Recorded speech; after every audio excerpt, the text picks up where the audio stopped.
Good afternoon, everyone, and welcome to the 10th Annual Veterans Mental Health Summit, Revisioning Veteran Recovery. My name is Mink Lincoln, and I'm the Director of Diversity, Equity, and Inclusion at Swords to Plowshares. Today, we hope to continue the important dialogue inspired from the past summits. The notion of revisioning centers ancestral, cultural, and community pathways to care, and acknowledges that novel methods often co-opt Indigenous and ancestral approaches. We are meeting this year at a time when many veterans continue to cope with challenging mental health conditions, further impacted by continuing socioeconomic inequity, social fragmentation, chronic stress from the pandemic, and so much more. Today's focus is on the urgent need for treatment innovation and more effective veteran-centric community collaboration for recovery and healing. Today will feature sessions for providers and advocates sharing Indigenous and ancestral frameworks of healing and psychological well-being, psychedelic medicine, community as medicine, and whole health intervention approaches to mental health care. Thank you.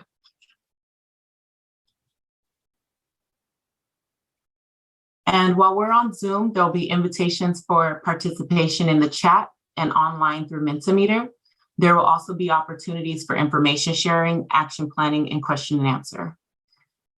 We'd also like to take a moment to acknowledge the lives, labor, and land that came before us. So with that, join me in reading the land acknowledgement. We respectfully acknowledge the Ramaytush Ohlone, the original inhabitants of what is now San Francisco Peninsula and the Greater Bay Area, as the ancestral territory of the Miwok, Yokuts, Patwin, as well as other Ohlone peoples. As guests, we recognize that we benefit from living and working on their traditional homeland. Colonization is ongoing, and it continues to enact exclusions and erasures of Indigenous people. We recognize the hundreds of Indigenous nations who continue to resist, live, and uphold their sacred relations across these lands. We also pay respect to Indigenous elders, past, present, and future, and to those who have stewarded this land throughout the generations. Aho.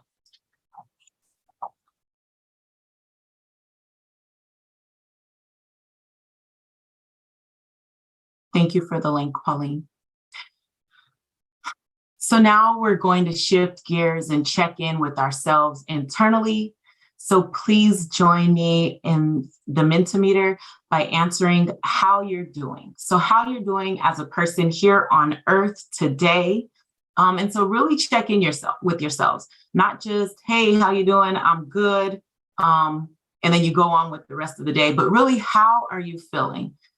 So we have a couple of answers here already. So if folks want to participate in the Mentimeter, that will be so great. And I also see folks are using the chat, so thank you for that. Folks are feeling supported, fantastic, blessed, grateful,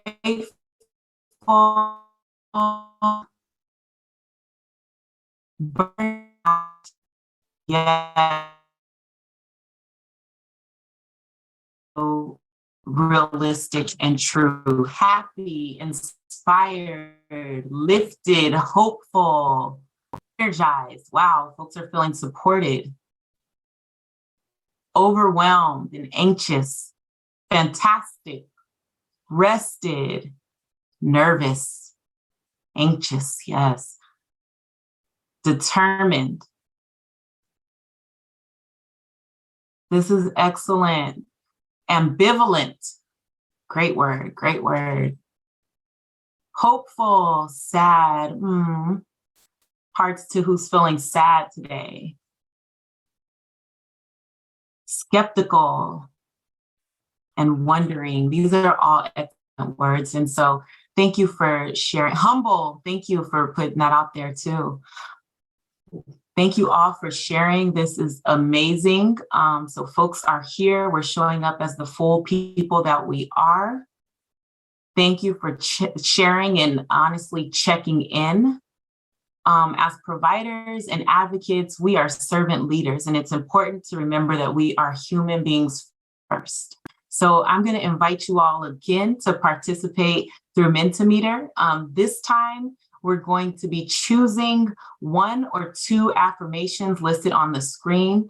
And with that, choose one that you want to hold with you, one that you choose to hold close with you for the day as we move through the 10th annual Veterans Mental Health Summit. So we have, I'm resilient, I'm accepting, I give blessings, I am forgiving, I do the best I can, and I lead with gratitude. So we have 2 people so far that are going to lead with gratitude, 2 people that are going to do the best they can today. We got folks being resilient. It's powerful. I'm accepting in the chat. I give blessings. Great. I'm resilient. I do the best that I can. I'm accepting. I give blessings. All of the above. Shout out to Yvonne. Jerry, I lead with gratitude. Yes. Awesome. This is so awesome. I'm so glad that you all are participating and choosing to hold one of these affirmations close to your heart today. So thank you for participating in these opening exercises. And I really, really, really hope that you're ready and excited for the upcoming speakers. I am now passing this on to Jerry for grounding, which I've come to love and other people at the organization have come to love. So take good care, folks. Thanks, Mink. Welcome, everybody. So I would invite you all to, if you are comfortable closing your eyes, to go ahead and close your eyes. If you're not comfortable closing your eyes, just gaze downward to give yourself a little focus and cut down on distractions. And now just take a deep breath in through your nose and out through your mouth. And as you exhale, sink your awareness gently into your body and focus on your breath. And focus on either the sensation of the air going in and out of your nostrils, the rising and falling of your chest, or the rising and falling of your abdomen, whatever is most accessible to you. Feel the weight of your body on the chair. And allow yourself to be supported by the chair. Now feel your feet on the floor. And feel your connection to the earth. Feel how gravity binds you to the earth.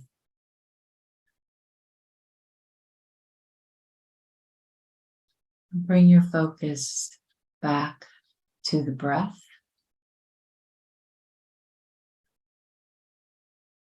And notice if there are places in your body that are asking for attention. And if it's comfortable enough for you to do so, bring some gentle, non-judgmental attention to those places. And some breath.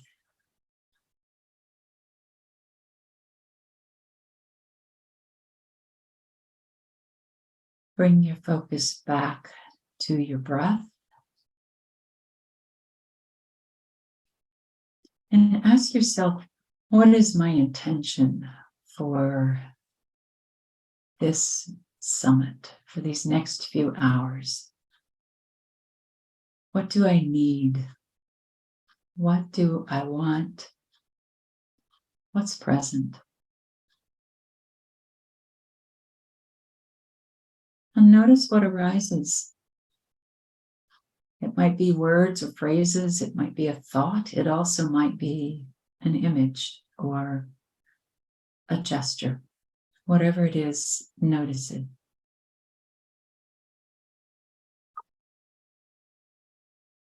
Bring your focus back to the breath.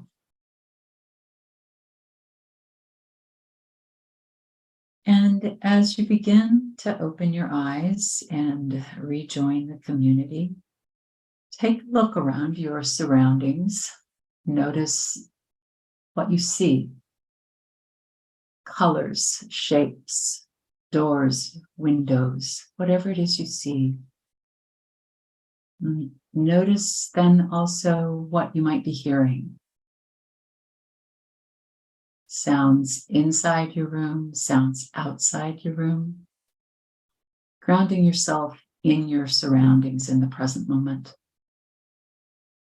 Notice if there are smells, if there are tastes, and then maybe even touch something. What's the temperature of your desk as opposed to the temperature of maybe your leg or your arm? So hopefully we are all now grounded in the here and now, and welcome to you all. I'm looking forward to the rest of this conference today. Thanks.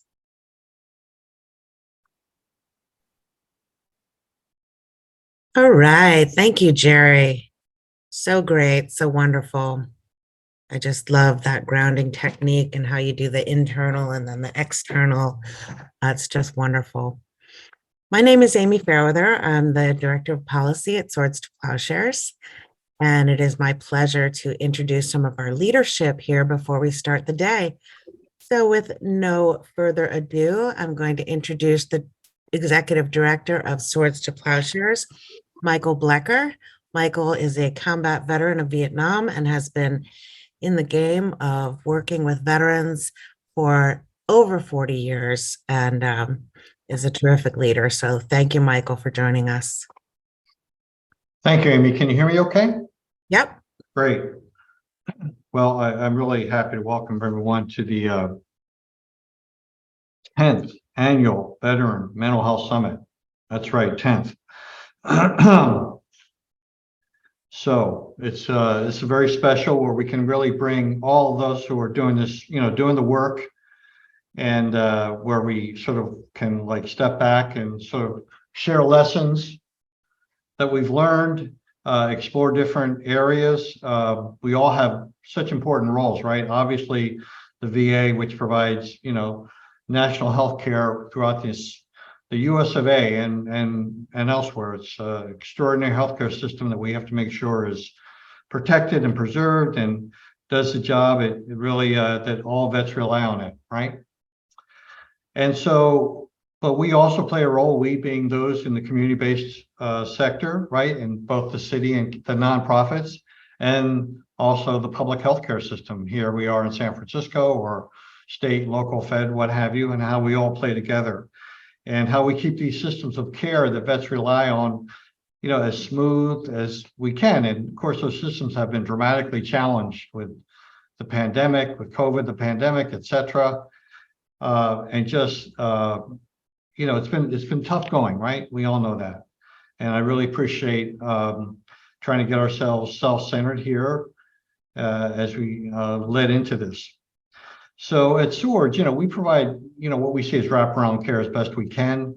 We provide a lot of legal services for vets who need help with their bad paper or they're trying to get claims approved, disability compensation claims. We also provide we have an employment training program because we see that's always been our bread and butter. It goes back many years. Counseling, basic counseling. And then we do a lot of supportive housing and emergency housing. And thanks to the VA, we've been doing more and more of the housing and been given up more and more opportunities. Both it's both the VA and the city and all those forces that allow us to provide housing. And we're getting excited because we're going to be opening some new housing on Treasure Island called the Maseo May housing. So all that it's been, like I said, it's been really, it really is a, synergy that we relate to one another. We work together. We know what the end result is. We're really mission driven. I think that's what we can all say. We're solidly mission driven, right? That's what drives us. So an example is this morning, I actually had an opportunity to testify in Congress because we were one of the ones who received the Staff Sergeant Fox suicide prevention grant from the VA. And we're very excited about learning that grant and doing it the best job we can to make sure that we're as focused as we can. We know that far too many veterans, especially the veterans who are homeless and the veterans that we tend to serve, seniors and so forth, are committing suicide and their numbers that we have to sort of watch that, right? We have to do our best to incorporate, sort of embed suicide prevention in our work. And so that grant was, we're really happy to receive that grant and get support from that. And the Congress was really interested in hearing our approach. And so again, it's all about how the roles all of us play. So again, just stepping back and just feeling the validation of this good work. And that's what it's all about, really, because as you know, those who, if your friends and community, when they find out what you do, you're working for veterans, they all get excited, right? You get a lot of support that way. I get a lot of support that like that with my own community, right? So I'm just happy everyone's here, and maybe without further ado, I can swing it back to Amy, who can introduce Michael. Okay. So if that wasn't good enough, Michael, we have another Michael coming up.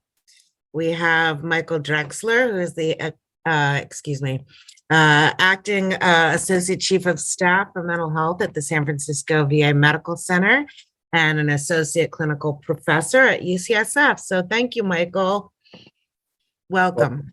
Well, thank you so much. And it's great to hear about all of that wonderful work and the testimony you gave Congress and the grant and so forth, Mr. Blecker. And really a pleasure to be asked here today to just help make a few opening remarks. In addition to working as the ACOS for mental health at San Francisco, where I've actually had been a staff psychologist for many years, I'm also the Vision 21 Director of Organizational Development and Wellness. And one of the things I'd just like to let everybody know is how much there is going to be an emphasis going forward within VA on basic wellness, on addressing and working with people who have issues that have already arisen to the level of need for intervention, but also really wellness and kind of preventative medicine and integrated medicine, broadly defined. I just, in full disclosure, was the first local recovery coordinator for San Francisco and very familiar with the psychosocial rehabilitation model, very supportive of that and many of our programs which contribute to psychosocial rehabilitation and really working with people in the areas of community integration and wellness. We're going to be seeing a lot of the whole health initiative brought to both veterans and employees going forward. We've really recognized the relationship between the veterans experience and employee experience. This is critical. I think we all have recognized this for some time, but I think this has gotten national recognition. Very important to recognize this. The veterans experience is, of course, what we're about, and we know that we can contribute to that in a number of ways. Whole health, as I mentioned, is the idea that we really want to be looking at the whole person. All of the different aspects of what go into someone's experience, biopsychosocial, spiritual experience, and addressing all of those things simultaneously. The other thing is there is a lot of support for us to really bringing diversity, equity, and inclusion and access perspective to what we're doing. And I believe that should infuse everything we think about. And so I really want to encourage everyone here to listen, to think about and brainstorm. And I will tell you, our network director is very supportive of efforts just like this one. That would be Mr. Brandecker.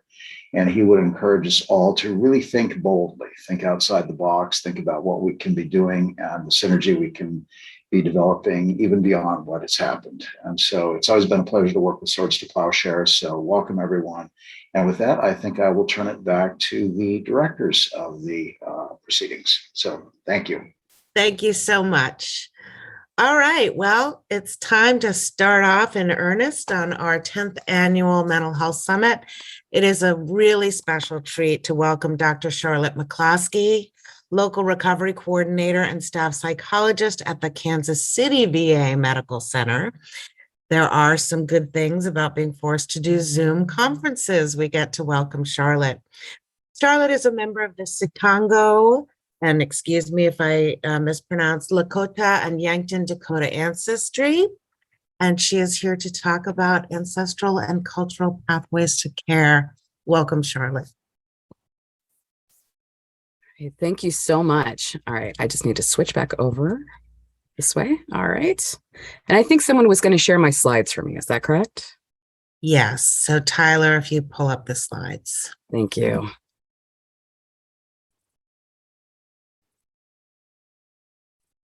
All right. Okay. Well, thank you all so much for allowing me to be here today, to be part of this conference, and to honestly speak on something that is very near and dear to my heart and my family.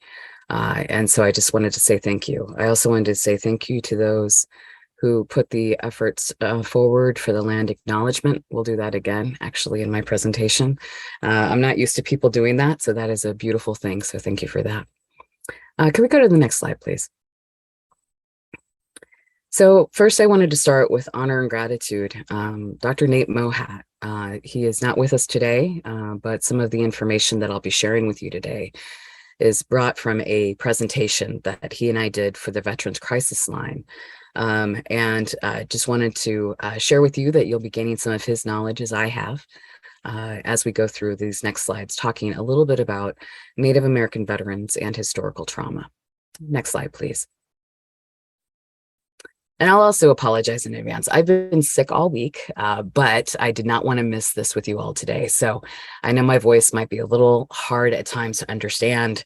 It's a little gravelly, but I'm going to do my very best. But if you have any questions, please do put them in the chat, and I will do my best to respond to them as we get through that. So just a little bit about who I am. I'll try to make this brief. I'm from Kansas City. This is actually where I'm at now. I'm at the Kansas City VA. But my father's family is from the Yankton Reservation. So we're Yankton, Dakota, and the Rosebud Reservation, we're Chikanju, Lakota, in South Dakota. So my father was a combat Navy veteran of World War II, and my mother is from mixed European ancestry and Delaware Nation, primarily from Appalachia. And then I'm also the proud daughter-in-law, granddaughter, niece, and cousin to many veterans in my family. And of course, family is a very large word. And one of the reasons why I work for the VA, it comes from not only my gratitude to the VA, because of what they provided my father through his final battle with cancer, but it's also too, and we'll be talking about this, is that it's also as a Lakota belief that if you're not one of the veterans, if you're not one of the warriors, then we have a reciprocal relationship to serve those who served, because we're all benefiting from the way of life that we live. So for all of you who are veterans and here today, I want to say I truly thank you. I thank you because I do appreciate the way that I live and protecting our life and our lands. I am a counseling psychologist professionally, clinical psychologist by the way of the VA, but also a local recovery coordinator. So I was very excited to hear that, we got started off actually with a local recovery coordinator. But that basically means we get to do wonderful things like this and connect with really important other organizations, veteran service organizations and community mental health, because we know at the VA we cannot do it alone and we need you. So, but I've been with the VA service since 2008. And then probably one of the things that's the most important is that I'm a prosumer. So that means that I'm a mental health professional who gained wisdom and then also healing from my own mental health journey. So as I get to serve alongside our veteran peer support specialists, I have a lot in common with them, but I also know that there's so much that they're offering us. And then I do want to give my own land acknowledgement. So today I come to you from the ancestral lands of the Kansa, the Osage, the Ka, the Oto, the Kickapoo, and the Wyandot. They were the keepers of the land where the three rivers come to meet. But also, too, they were forcibly removed from the lands. And it's important that we talk about lands, because lands in itself, and actually this land acknowledgement, is very important, because as we talk about protecting the land, and we talk about veterans being, of course, and service members, of course, being those who protect us and the lands, this becomes very important, especially as we talk about historical trauma. But then finally, I also want to give an apology to those who are elders here today and speaking before you. This is, of course, not the way that we normally do things. And actually, a conversation of this kind of importance and bringing together people like yourselves that do such good work, it would be important for us to get to know one another. And so I'm sorry we can't do that today in this way, but I hope this will just be the start of a conversation. Next slide, please. So hopefully you already know this. I'm going to say, because you had that land acknowledgement in the beginning, but it is important to know the land, because again, especially as we talk about veterans. And the thing is that, of course, all land has been home to Indigenous people. So if you're not sure, or maybe you're working with someone new, and maybe they come from someplace outside of your area that you're at now in the San Francisco Bay Area, there's actually a way you can go on and find more information. There's actually a whole lot of great sites that are beginning to do this. This was just one of the first. So I just encourage you to kind of know about that. All right, next slide. I believe that the next speaker will speak a lot more to this, but I'm just going to very briefly speak on this because this is important. So of course, Native people, and I'm going to use the term Native. I may also use the term Indigenous, though if you really want to impress me and you're talking to me, you might refer to me as Lakota. But again, the thing is that I'm going to use some terms interchangeably as well as my presentation. But I just ask you, out of respect for the person that you're working with and for, that you just ask them what terms resonate the most for them. For some, it may be American Indian. For some, it may be Native American or Indigenous, or their tribal name, or there might be something else. But it's, especially if they're coming from Canada, it may be First Nations. But it's just important to check in with them about what's important to them. But here in the United States, we have currently 574 federally recognized tribes. In Alaska alone, there's 229.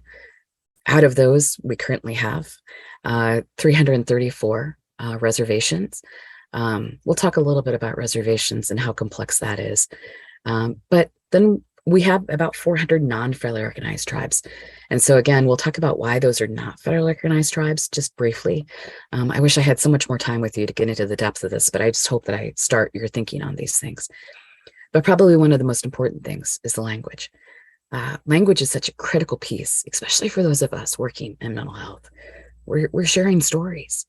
We share what we have experienced with one another, and that's part of our healing journey. And so kind of in this is also to say that there's over 300 different languages. And especially too, when we think about veterans and we think about the role of Native American veterans, we had over 18 different types of code talkers. Not that we shouldn't hold up and illuminate and hold high the Navajo or Dene people, but there were 17 other tribes that were also participating. But if you're interested in finding out more, you'll be able to go here to the National Congress of the American Indian to find out even more about make sure that we never speak to Native American as one, but rather understand it's a collective of a lot of people. Next slide, please. So this is a quote, and I thought that this was very powerful. It says, "Warriors are not what you think of as warriors. The warrior for us is one who sacrifices himself for the good of others. His task is to take care of the elderly, the defenseless, those who cannot provide for themselves, and above all, the children, the future of humanity." So again, we come back to the protector. Next slide, please. And so if you're not familiar, this is something that actually the National Museum of the American Indian which is in Washington, D.C. It's part of the Smithsonian Institute. They put out an incredible movie. It's video, but it's here. And so I just encourage you to go on there. It's only about 25 minutes long, but it is so powerful. And I really do hope that you will listen to the voices of Native people talking about the reasons why they have served. But there's a quote here. And again, it comes back to land. It says, I found out that I am not only fighting for the little bitty piece of land I talk about, or my immediate family. I found out that I was fighting for all of the Indian people, the people of the United States. So again, this connection to all people. Next slide, please. So Native veterans, right now, about 334,000 veterans identify themselves as American Indian or Alaska Native. And again, we want to make sure that we also acknowledge our brothers that are in Hawaii and the Pacific Islands, because they are part of the United States, and there's about 62,000 of them. Native American or American Indian and Alaska Native veterans are more rural than the normal U.S. Veteran population, and they're younger and comprised of more women, but then unfortunately also earn less compared to non-Native veterans. Next slide, please. So this is one of the reasons why we're talking about this today. This is a story that all of us should hold in our hearts. So hopefully most of you are familiar with the image there in front of you. That this is an iconic picture from World War II, showing great valor and also giving the American people hope and giving all of us hope. And one of the people that was part of this picture was Mr. Hayes, Mr. Ira Hayes, who's Pima and a Marine. And Mr. Hayes, was part of this incredible experience and keeping our freedom and actually the world's freedom. But yet came home to a place that did not respect or honor his culture, his family. And I don't know all of Mr. Hayes' story. And I do encourage you to go and take a look at it. But I will tell you that he died too young. And I also know that he died with a fairly heavy heart because of the circumstances surrounding his death. But we can do better. And that's why we're talking today. Next slide, please.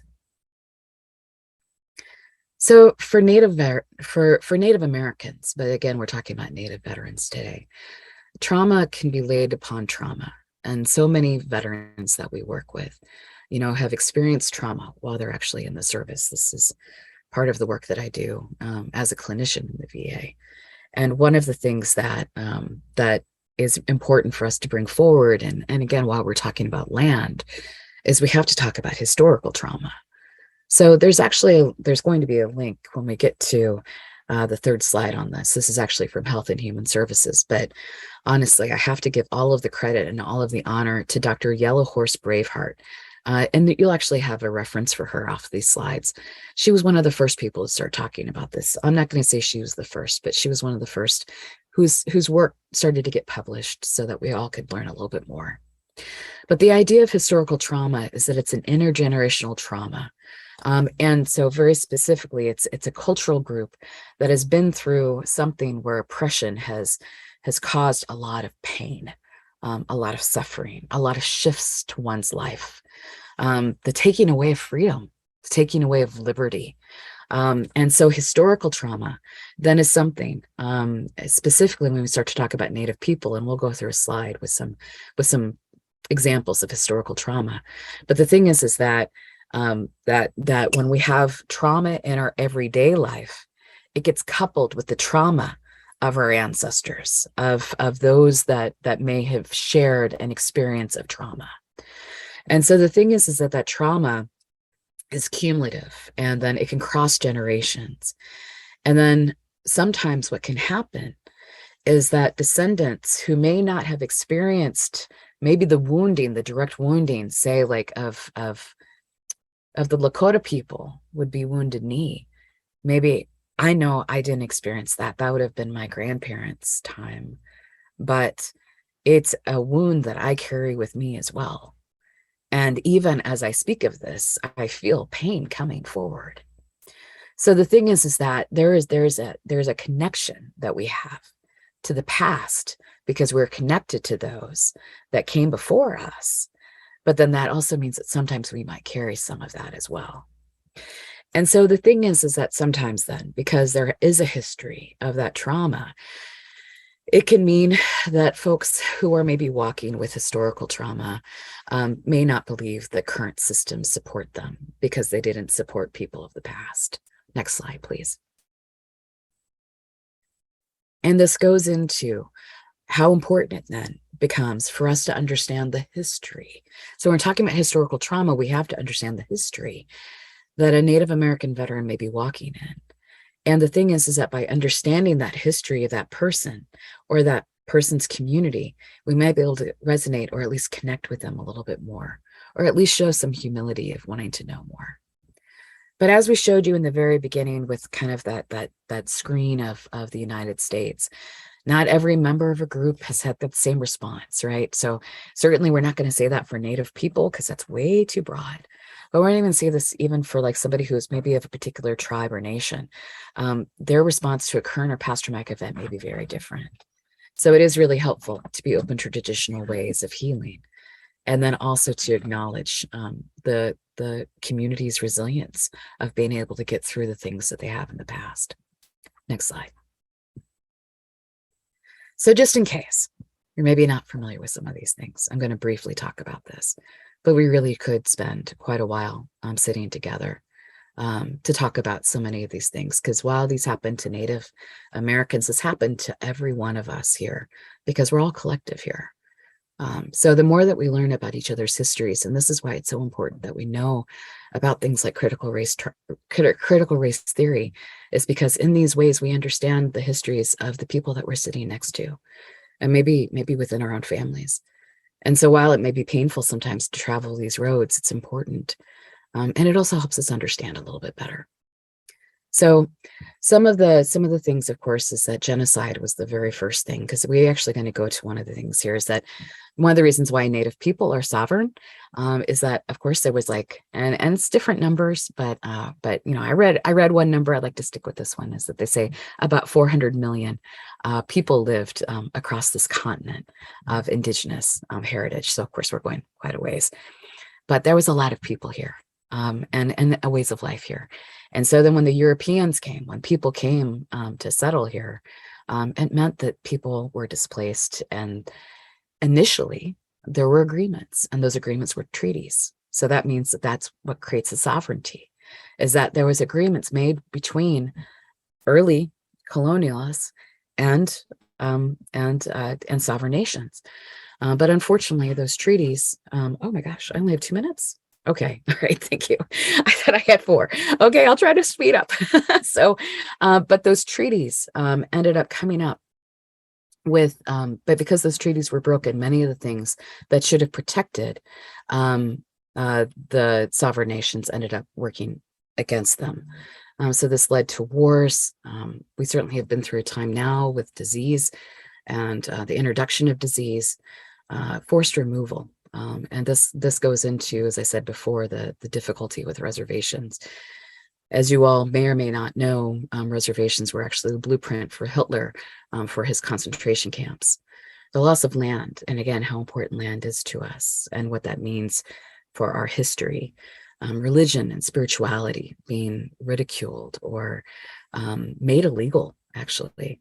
Then boarding schools and stolen children, termination, relocation. Even those of us who, especially if you've gone through school and you've studied research itself has worked against people, and especially Native people. And then we look about theft of culture. So mascots and costumes and commodification of Native culture. And then cultural misappropriation. So people stealing Native culture. And then the missing and murdered people. So many of those things are now being more talked about, but this is not new. Forced sterilization, even by organizations that are now very powerful and strong and positive. But that was an experience for many Native people. And then resource theft. So even the lands that they ended up being forced upon being stolen from them again. And then probably one of the most painful thing, which is being ignored, forgotten, or dismissed or being seen only as historical figures. Next slide, and I'll try to get quickly through this. Thank you. Thank you. So this was just an example of historical trauma. So I will just read, if you're not familiar with boarding schools, I encourage you to take a look, because if anything, this illuminates what the past does to us today. And I am so grateful that I am living in a moment where the Department or the Secretary of the Interior now has a Native person sitting at the front, and that is, of course, Deb Haviland. But her statement here is probably one of the most powerful. It says, the consequences of the federal Indian boarding school policies, including the intergenerational trauma caused by the family separation and the cultural eradication inflicted upon generations of children as young as 4 years of age, are heartbreaking and undeniable. And there's a link in here to go to the report that was released by the federal government a few months ago. Next slide, please. And I'll try to rip through the last few. So it's important for us to understand the culture of Native people. But again, as we think about historical trauma, as we start to think about, the specific, we need to think about the universal. So these are things that we can be thinking about with everyone. But again, it's about respecting those traditional healing practices and really involving the community and looking to the resilience of that community.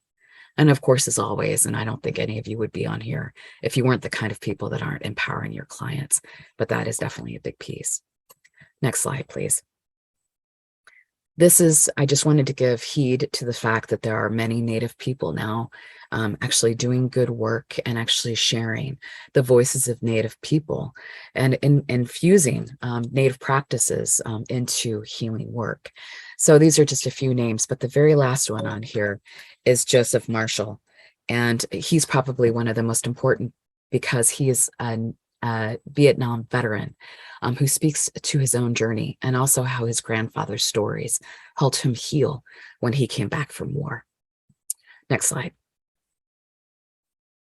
And this is just an image that I wanted to show you, showing that connection of both past to present, showing that, again, that there is a continued effort of Native people to serve, to be able to honor their communities and continue to protect all of us here in the United States.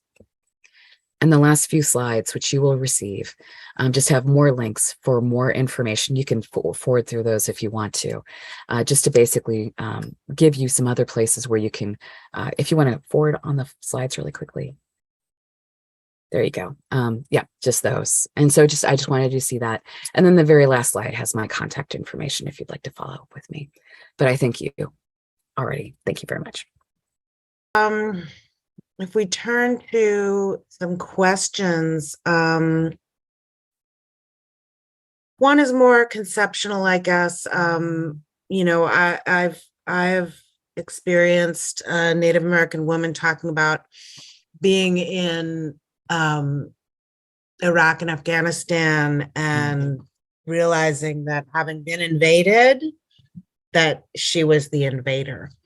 And whether you have any thoughts about that kind of identity or moral injury that might be associated with Native American identity and war and service. Yeah. I would hate to speak to somebody else's experience and having not served. I wouldn't want to speak to someone's experience in that way, but there is a great resource and it's called Make the Connection. So I don't know if you all are familiar with Make the Connection, but it's a series of videos of veterans talking to other veterans about mental health recovery, also to kind of, what it was like for them to get care. And then also to times where, places were not safe to go to, but there is a video on there, and I can probably find that and somehow get that to you all. But there is a Native veteran, a Vietnam veteran, actually speaking to that exact topic of just saying, they had a moment where they realized this doesn't feel okay. But that's their experience. I wouldn't want to speak to anything that's not my experience. But yeah, I do think I think that many of our service members probably have moments, with all of these things And especially too, when we think about, our service members, when they go in to serve, I don't think that any of us who are non-veterans like myself can ever have a clue of what it must be like to go into especially conflict areas or war areas, just a whole host of things. So I suspect there's a lot of thoughts like that goes through one's mind. Yeah. Okay. Are there particular barriers that Native American veterans might face when transitioning back? And then secondly, as just as you're saying, you wouldn't want to speak for someone who has served because you haven't served, that goes to that intersectionality. I'm not a veteran. I'm not Native American. I haven't been in combat. I haven't, so how do you project inclusivity when you know that you don't know it? And I am not Native American. So how do I, how do we do that? So maybe you had two questions there. I wonder if I could start Yeah. with the first one. Okay. All right. So the first one's about barriers. Okay. So barriers, and I think even though I'm going to be speaking to like maybe the experience for Native veterans, but I think that these are going to be universals. Do we have providers? Do we have folks that, at least have some knowledge of that person's background? And I think that veterans in general, I think one of the things is that, I've been working in the VA now for 14 years, and I feel like I barely know some, and the thing is that, I feel like I keep learning, right? But I think that I know probably more than maybe someone else who maybe still got all the degrees and everything else, but are working in the community, but don't have the experience of having many voices of veterans kind of helping me understand more. But there are many providers out there with good hearts and minds, but just maybe haven't had a whole lot of exposure or experience with certain communities, and especially when they're marginalized communities, especially when those communities are, generally invisible, or when there's incredibly like horrible stereotyping or stigmatizing beliefs about the person or their community. That those are things that we have to fight against. And actually your second speaker really spoke to that. So I think that those are barriers. So those are things that we can do as providers, as people in our agencies, as people, especially if you're in administration or doing policy. We can work to change our organizations to be more welcoming. And then also just encourage opportunities like you all are doing today.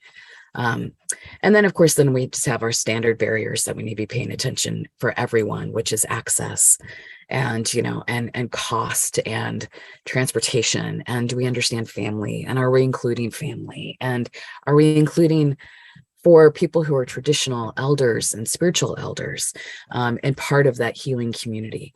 And are we, and I know that you all are, because I wouldn't agree to come and talk to you all, but making sure that we're not limiting, who we're speaking with, if the veteran is asking us to include them in their treatment and their recovery, because family is going to be who a person chooses to be family. So, so that would be the first one. And the second one is, I think all of us are in a place where we need to have some humility, and we need to have some moments where we say, you know what, that wasn't my experience, but what can I learn from this? And how can I turn to someone else that I work with to help inform me? And that's why I love veteran peer support specialists, because they do that for us, and of course within our organization. So if we're not a veteran, then we tune to someone else who is and say, hey, can I talk to you about the situation that came up? Because I don't want to burden the person who walked in the door with my questions, right? Let me turn to my colleague about this, but let me go learn on my own as well. So those are just some things, right? And then we I think that people, on the most part, as long as we do our very best to be kind, and we do our very best to give each other the respect that we want to be given to someone that we care very much about. Sometimes we're still working on the respect that we would like to have, right? But if we think about someone that we really love and really care about, and if they were not treated right, we would get riled up, right? then we want to just treat everyone with that same kind of care and compassion, and it's going to come back to us. So if we could just get better at that as a country, I think we'd be in a better place too. So Great. There's another comment that I think is really, really nice from Alicia Linders. Hope there's a space for those who prefer spiritual mental health system of mental health, because some of us do not trust the other system, if you will. And I think also this is throughout the day when we're talking about alternative approaches and community as medicine, being open to those. And another comment from Mo, no, it was from Leaf, who mentions and asks, I don't know that you would have an answer to this, but what's the forum for discussing similarities with people of Mexican descent or who are? Absolutely. Absolutely. Well, I mean, especially if we just look at we just look at all of the incredible intersections of cultures and communities. And, again, I speak to just the United States, but we falsely put borders on this place, right? I mean, this is not the way that we started off, right? And so then, of course, we look at a lot of tribes and nations, even again, as we're talking about right now, their lands went into what is now Mexico and what we now call South America. But there's so much commonality. And again, when we think about people who are indigenous, and so then that's a word that I like to use when we're talking about people who are from the area that they're from. But yeah, that's absolutely true. That's absolutely true. And there's just so much with that. I mean, and again, there's commonality for people from Mexico and actually a lot of the South American countries who could probably also speak to historical trauma and colonization. Yes. Yeah, absolutely. And other places around the world as well. So there's a lot of things that we can certainly reflect with each other on, and then lean into each other's resiliency. And then find ways to celebrate one another. Yeah. Yeah. I want to again thank you so much for Absolutely being here. Now I can hear you have a little tickle in your throat and be well and get better. Also, we send out resources after, slides, and I just want to let everyone know that any of those links to the films or the list of books that you'll get those. So awesome. Thank you for that. And then just, if you have any closing comments. Just want to say I thank you all so very much for what you do.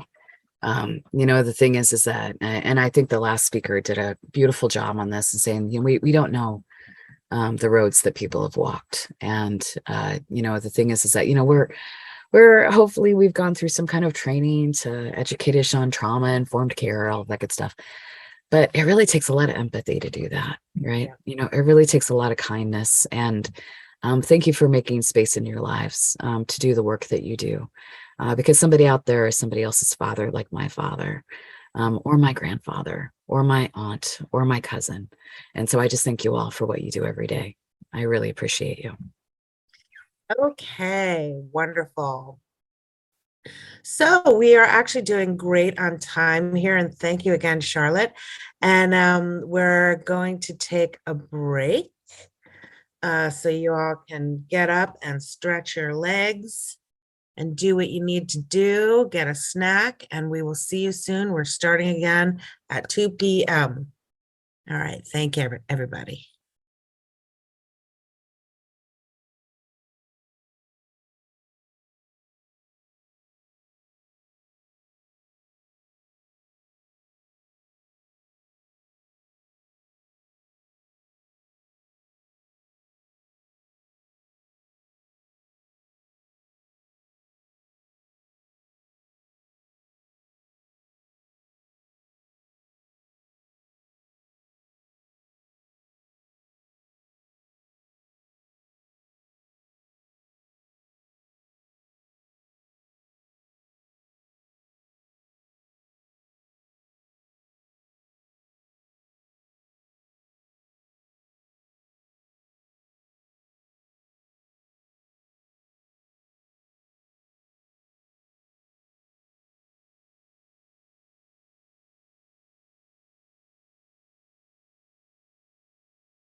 Okay, everybody, we're back.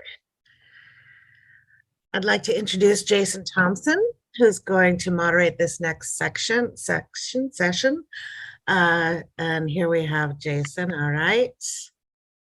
Jason's the local recovery coordinator with the San Francisco VA Medical Center, so in San Francisco and in Oakland, and was acting and now is in that position permanently, and we're really happy about that. So without further ado, welcome, Jason.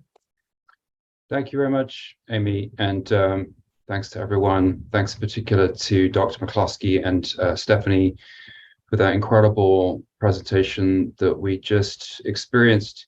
When we were thinking about this conference, we really did think about the relevant overall framing was the intergenerational and ancestral and intersectional one that you just heard. In general, in terms of thinking about veterans and mental health and recovery and healing, but also specifically about the next panel discussion, which we're going to go into in a second, which is around psychedelic medicine.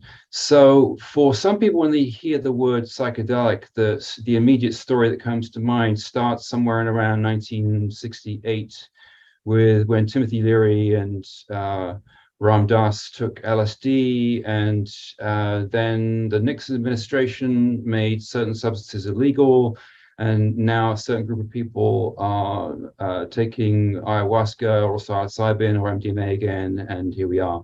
I mean, the reality is that the story of psychedelics is a much longer one, which begins at the origins of human societies. Some of the oldest references to something like psychedelics are in the Vedas, which are the oldest hymns of the South Asian society 5,000 years ago, and substances that induce an altered state of consciousness for transformational and healing purposes have of course been used throughout societies, in indigenous societies, in what we now call North America, in Native American societies, and using peyote in shamanic cultures in South America and Siberia. So really where we are now, I think, as a society in the so-called psychedelic renaissance is finding us sort of returning full circle to what began through scientific research in the 60s and 70s, and then was put on this 40-50 year pause, and now we're returning to within the parameters of Western allopathic medicine. I think there are some real potential benefits there. There's potentially some complications we can talk about. So anyway, we have some amazing panels to talk about both what are the current potential clinical interventions available to veterans using these compounds that evoke an altered state of awareness. Ketamine is the most immediate right now in San Francisco VA. MDMA is around the corner pending FDA approval, and perhaps psilocybin beyond that. So that's what we're going to discuss. So the first panelist we have today is Dr. Alvin Lau. He is the director of inpatient psychiatry for the San Francisco VA healthcare system, and the director of the San Francisco VA's ketamine and also ECT clinics. And I look forward to hearing everything that Dr. Lau has to tell us about how that program works and how ketamine can be useful for veterans in recovery from conditions which perhaps otherwise are difficult to treat. Oh, hey everybody. It is really neat, y'all. Appreciate being in panel. Can you guys hear me okay? Is my voice doing okay or no? There's something strange about No your issues? audio. Maybe Tyler. I don't know. Yeah, I maybe don't try wanna, that. I'll leave and come back.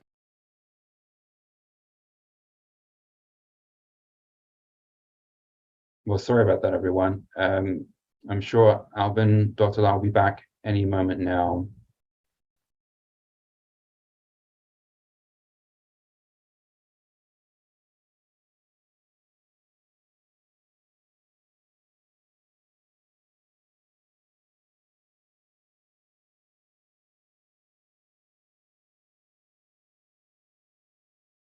Here's Dr. Lau now.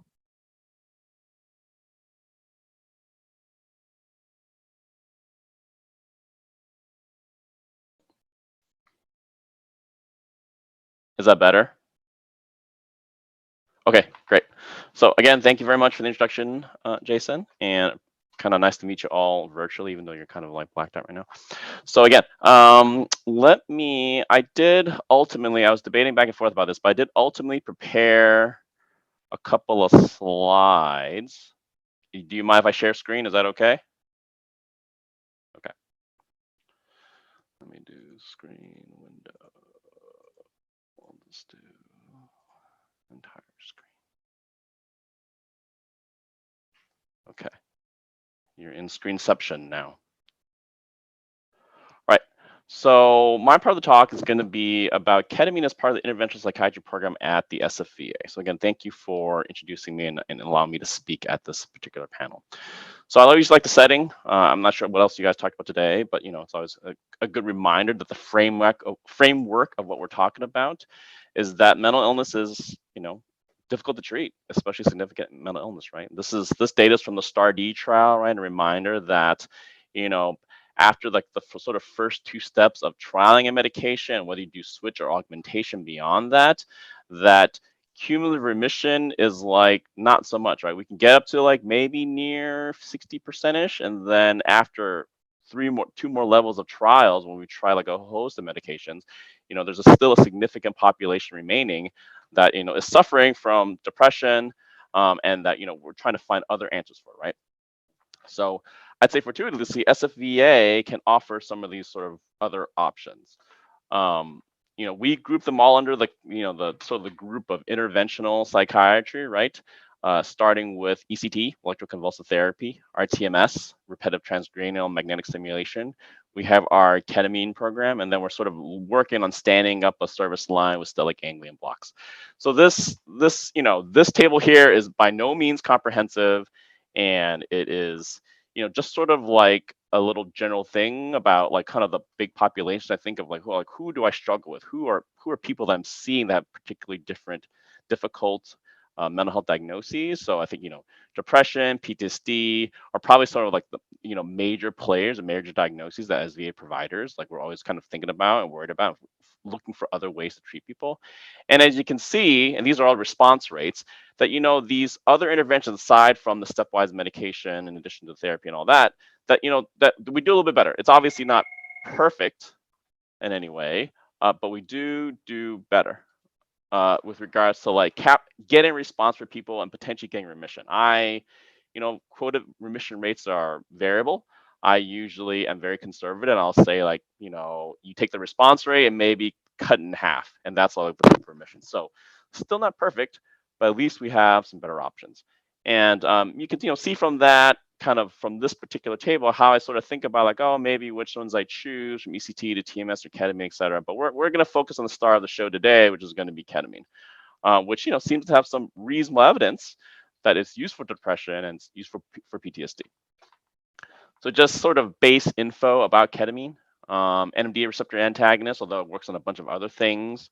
I think there's some interesting thoughts about kind of the opiate receptors it works on, has some serotonergic receptor, some other things. It's a dissociative anesthetic. It's a pretty short half-life for medication, anywhere from 2 to 3 hours to 5 hours, depending on formulation. And sort of what it does when we talk about psychedelics is, we're altering consciousness. That's maybe like the basest description of what it is, right? So there's this conceptualization of like derealization, depersonalization, right? The sort of dissociative aspects of the experience. There's altered perception of body, environment, and time. And depending on kind of what happens, you can obviously have overt psychotomimetic effects, right? Perceptual disturbances, paranoia, etc. It's been used as anesthetic for quite some time. So, I think that's sort of helped the ability for us to kind of get traction and movement with ketamine as a potential treatment option, right? So using it as anesthesia for pain, they've used it for procedures. And so there's a familiarity with the comfort level and the safety profile. Just briefly, theories on the biological underpinnings of ketamine's mechanism of action. I've sort of, wrote up two common ones, probably more for myself than anybody else, just to remember all the different receptors and things that goes on. But, with the primary NMDA receptor antagonism, right, there's this sort of flow of like this sort of disinhibition of the receptor allows for, kind of like blockade and real decrease in these GABA inhibitory neurons. Then there's sort of essentially a whole host of downstream neurohormonal cascade that ultimately results in AMPA receptor activation, BDNF release, and really promotion of protein synthesis in synaptic pathways via the action of the mTOR1 system. The other one sort of is a different way of sort of viewing it, where the blockage of the synaptic NMDAR kind of in synaptic transmission kind of deactivates those particular hormones. You desuppress BDNF and protein synthesis, and that leads to, again, sort of this potentiation activation of synaptic AMPA receptor responses and antidepressant efficacy. Sort of like bearing the lead in this whole slide is that changing synaptic plasticity and strengthening excitatory synapses kind of seems to be the underlying thought of how ketamine is sort of useful kind of in treatment, and at least for depression, possibly PTSD as well. So what the SFVA program currently looks like kind of is on this slide, right? So we're predominantly an IV infusion sort of clinic, right? Fortuitously, we're able to start with that. We have the capability to do S-ketamine treatment, so the intranasal option, although I'll say that for the most part, when we've talked to patient and offer, most people have preferred the IV infusion, and I think ultimately I prefer it as well for a variety of reasons. Each individual treatment is approximately kind of a 2-hour affair, to say the least, right? Not including kind of transport to and from, right? So there's the pre-prep part where there's vital signs. We do psychometrics in terms of scales, IV placement, pre-meds as needed for nausea or potentially hypertension, and then a clinical interview, obviously. So hopefully that kind of can be done in 15 to 20 minutes. We prep the medication dosage, right? So if you're looking at dosing, you're asking, we follow fairly, kind of along with what the research has shown thus far, kind of between 0.5 milligrams per kilogram to 1.0 milligrams per kilogram. Our infusion times are standardized to 40 minutes, although sometimes we kind of stretch it out if we think there are adverse event, like people have difficulty tolerating the actual infusion, mostly with like nausea. Although it is possible to kind of overshoot and have people have like sort of negative, a negative experience during it. So even though it helps them in between, the negative experience is one of like a prime reason why people drop out of the treatment. So we try to kind of adjust it to 45, sometimes 50 minutes to help the tolerability perspective. There's a recovery period, obviously, right? We're giving them a consciousness altering medication. And that can sort of vary, Some people recover very quickly, right? In like 20 minutes or so. And some people take a lot longer, up to 60 minutes. So we kind of give them time. They're in the same chair. We don't move them off anymore. Previously, we were in the PACU, and it was a whole mess. But now that we have our own treatment space within the SFVA, it's like much better. It's sort of a much more sort of calming, healing place to do the infusions. And then we'll always do a post-treatment interview check, right? Checking on them, how the experience went, check for headache, nausea, are they oriented, can they ambulate, things like that. One big thing to note that kind of contributes a little bit to the difficulty of getting the infusion is that you can't drive post-treatment. So even though, you can come out of it enough to carry a conversation, be able to walk, there's still usually a little bit of, I call it the wob, where there's a little bit of like minor stability, where I advise people don't do any sort of high coordination exercises post-treatment. Also that you shouldn't drive. So, you need someone to be able to kind of take you to and from. We kind of allow people to do bus, and you need somewhere to recover, right? Like, after you get the treatment, you're not just gonna, you can go about your day. Some people do try to go back to work, but we advise, to be in a healing environment to kind of soak up the benefits of the treatment. One thing we unfortunately don't currently offer is any sort of specific pre, peri, or post therapy options, right? So, obviously we interview them as a clinician. I do supportive, cognitive reframing, et cetera, but there's not like a focused therapy that we're doing, kind of during the period of time. Maybe something that we're gonna look at in the future. So that's what the individual treatment looks like. For the therapy course, we generally kind of have sort of 3 phases where there's the index course, there's a taper, and then there's the maintenance. So index being sort of the initial sort of almost, we'll say, loading phase. That may be a better way of saying it, right? Where we do 2 treatments a week for 3 weeks consecutively for a total of 6 treatments. Sometimes that lasts to 8, depending on how severe the symptoms are. Then there's the taper, although I renamed it stretch period, where you go to kind of weekly, then bi-weekly, then 3 weeks to like stretch out where we go to the maintenance phase. Now, the taper and stretch are based on more our clinical experience than more the data. In fact, everything kind of post-index course is probably more sort of what we've abstracted from other papers and says how other people have done them. Like there's no evidence necessarily that the stretch or taper is needed. But what we found is that there's an intensity to getting the index course that's sort of like it's difficult to go from that to not getting any sort of treatment, any contact for like 3 weeks. So to smooth that out, to get people to understand, like, okay, what are the next steps and how we do it, we do this sort of like transition. And sometimes, depending how severe the symptoms are, we're stuck in like the Q1 or Q2 week for a period of time.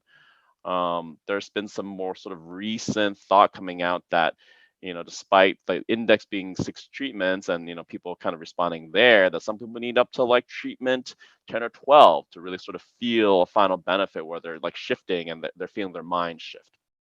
And then lastly, we do a maintenance phase where it's every like 3 to 4 weeks or so, approximately.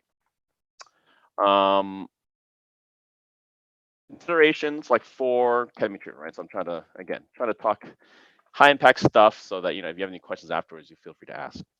So again, kind of based on the slide I had before and just kind of our experience, it appears to have a pretty high response rate.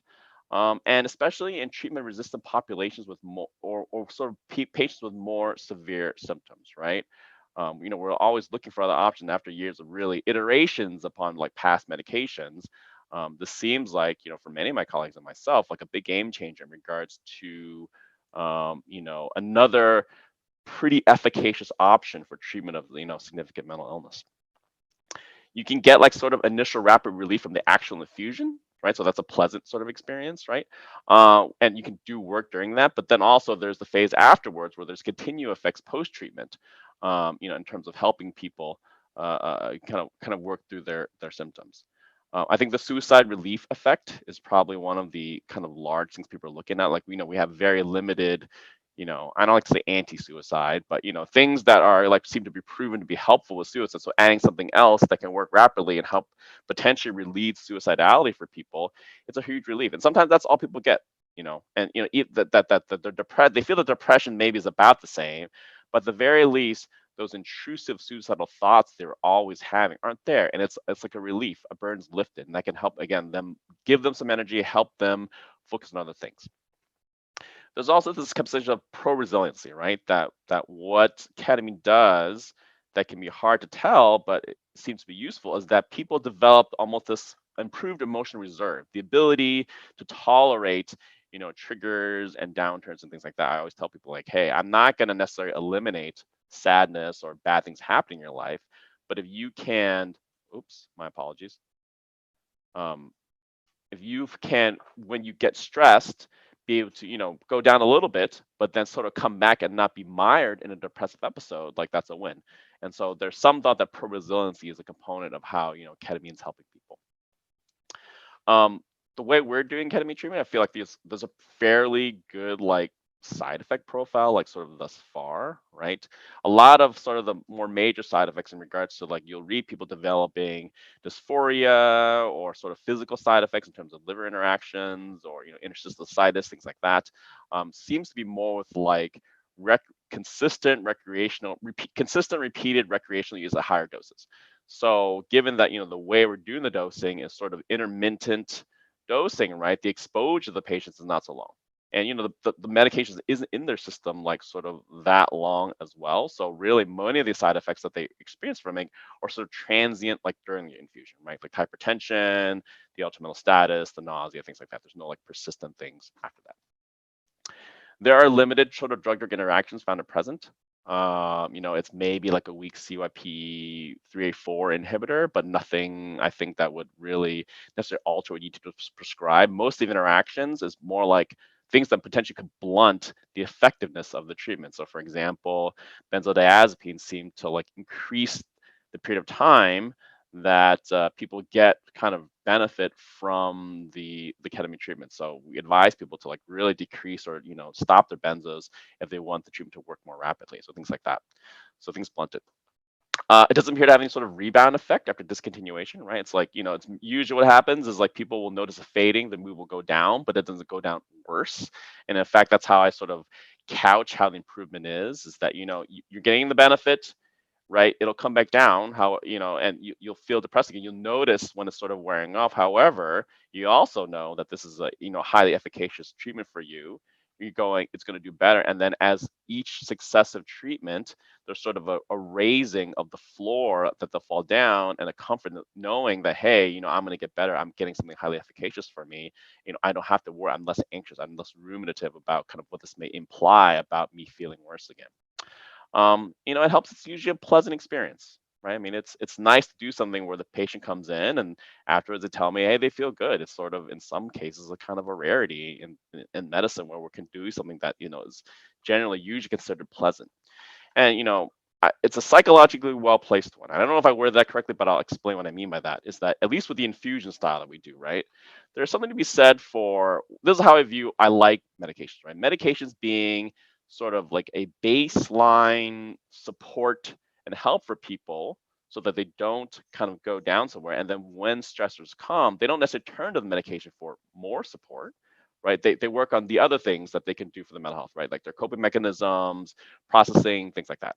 So because, the treatment is done at the facility, right? You can't just easily go get IV ketamine, at least currently, anywhere to just like sort of treat yourself if you're not feeling well. There's a sort of built-in, like, hey, I'm uplifting the floor, but you still have other things to do. And, you can work on those other things while your mind's in a better place from the ketamine treatment. So I really like that. But obviously there's cautions, right? And so I just want to make sure that we're aware. The first thing I put is like, there's much to learn still about ketamine treatment, right? Like we're still in the very early stages of understanding like what is appropriate dosing, what is the appropriate time course, how frequently do we do maintenance? Are there things that can we improve maintenance? What are like sort of like long-term effects on people? Okay. You can develop tolerance possibly to the medication. Oops, I don't know what happened there.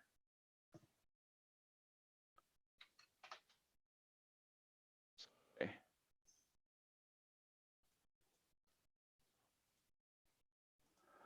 Well, I'm going to stop sharing, just talk about the last slide. Something happened. I'm almost done. Durability response is limited, right? You need to be on constant treatment. There are certain medical contraindications that we're aware of, including a likely contraindication in pregnancy. Questionably how it's okay in breastfeeding, although we don't know about kind of having consistent exposure to ketamine. Usually that's for like kind of post-pregnancy procedural things. It can be a bit of an ordeal to obtain, right? You need someone to be able to get you there, to drive you afterwards, have a place to stay. So, it's not readily available necessarily everywhere. I'd say active substance use is a huge confounder, right? Again, it could limit the benefits. We don't know sort of identity interactions between that and people are concurrently using.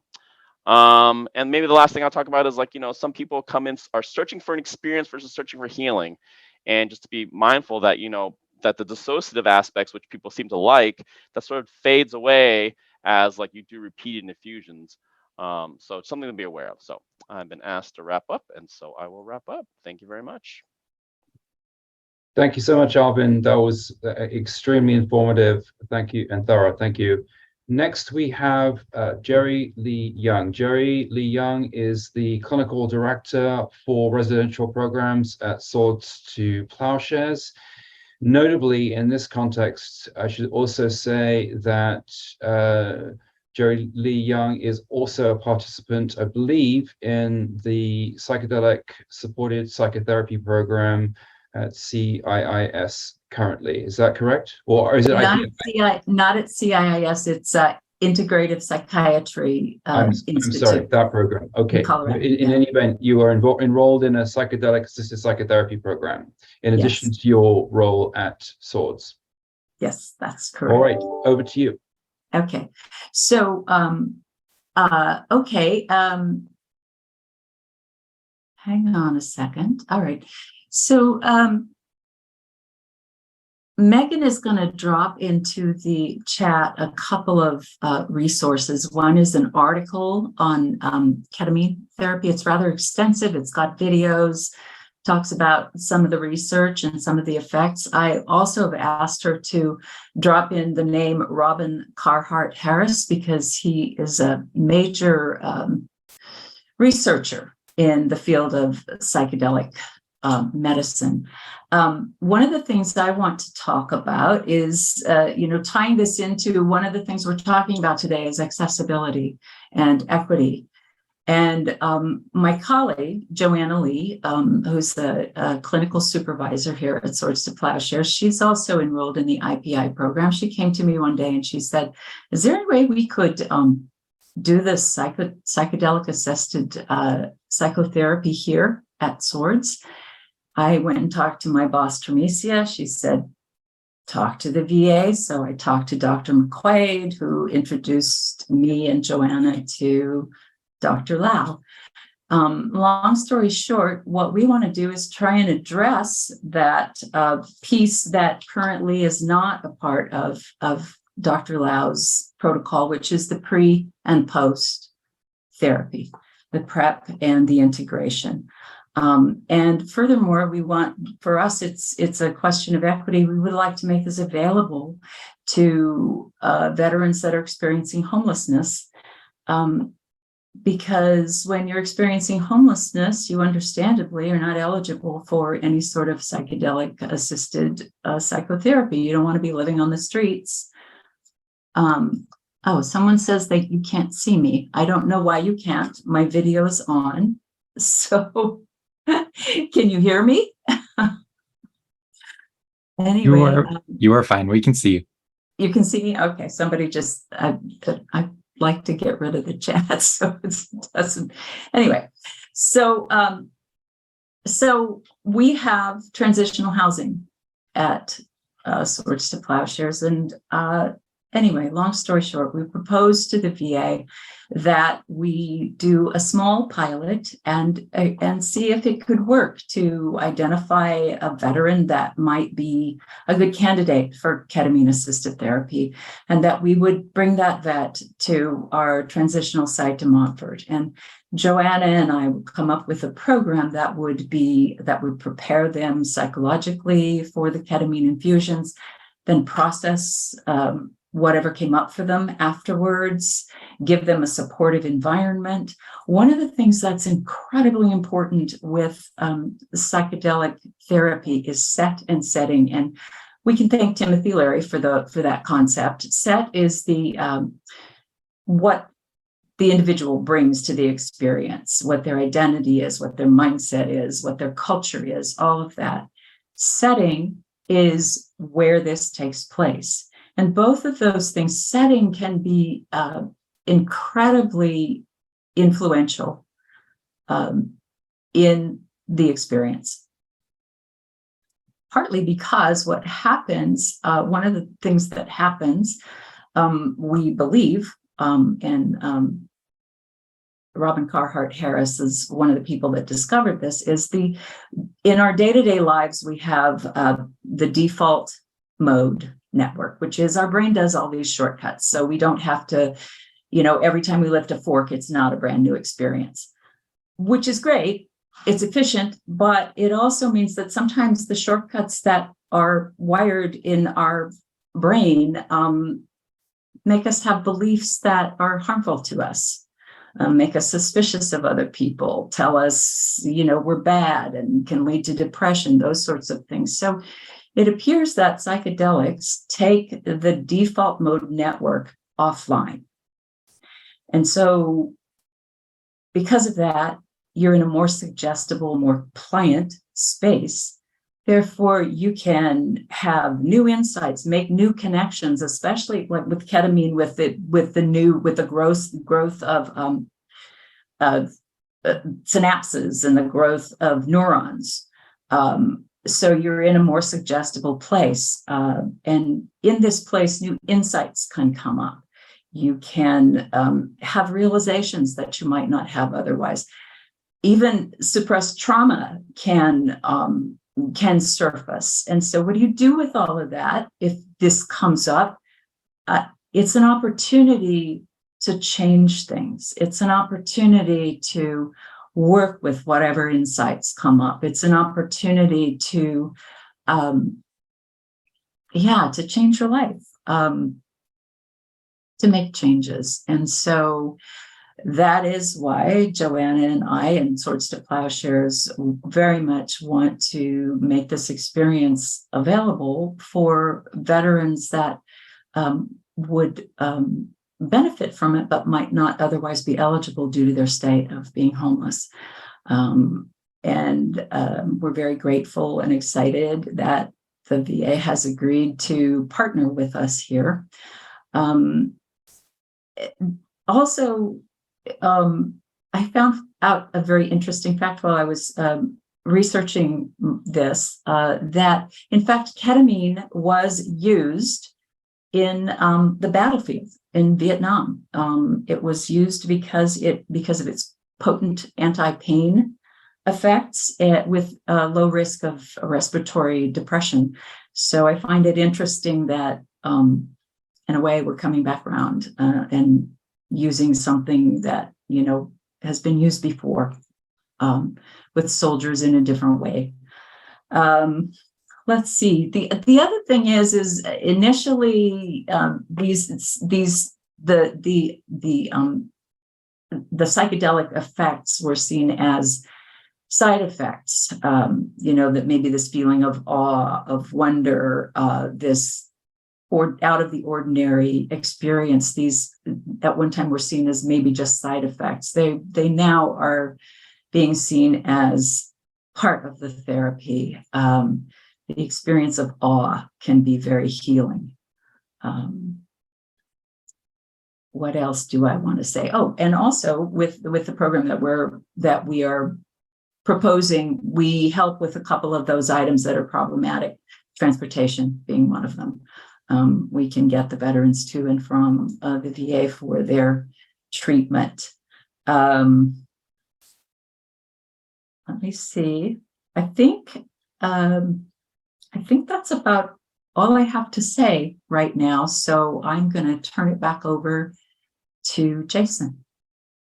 Thank you so much, Jerry. That was wonderful. And it's exciting to hear about this addition that you'll be a part of for the ketamine program at SFVA. My sense is that ketamine by itself, clearly from everything Alvin Lau is telling us, ketamine alone can be very effective in certain cases. The addition of the pre and post psychotherapeutic integration and preparation, I can imagine will add a whole new dimension. So that's wonderful to hear about. Next up, and the final speaker in this panel today, we have Dr. Ken Weingart. Dr. Weingart is a clinical psychologist by training who was at the VA, I believe, for 17 years, and is now at the Evolve Ventures and Foundation, which is an organization doing a lot of really amazing humanitarian ventures, one of which is a program to support veteran access to psychedelic medicine. And I believe in particular, Evolve and Dr. Weingart are focused on trying to create investments in new clinical trials for MDMA-assisted psychotherapy for veterans. So that is a new venture that he's involved in, and I imagine he will tell us about, in addition to the impact of MDMA-assisted psychotherapy in general for PTSD and other conditions in veterans, insofar as we're learning about the very promising evidence around this at the moment. So with that, over to Dr. Weingart. Thanks so much, Jason. Pleasure to be here with you all today. Let me share my screen and pull up some slides. As Jason mentioned, I am indeed part of the Evolve Foundation and have a deep and long interest in veterans' mental health, having spent so many years in the department. doing both research and kind of operations. So as Jason mentioned, the program I'm going to be talking with you about today is the Veterans Access Program, and our intent is to use philanthropic funding to drive research into MDMA-assisted therapy, specifically for veterans, so that policymakers, legislators, clinicians, all the stakeholders in the space will come to appreciate the value that this new treatment can offer. So let me just set the table here. The first is why focus on VA and veterans. That may be obvious to some of us, many of us, but I thought I'd reemphasize that.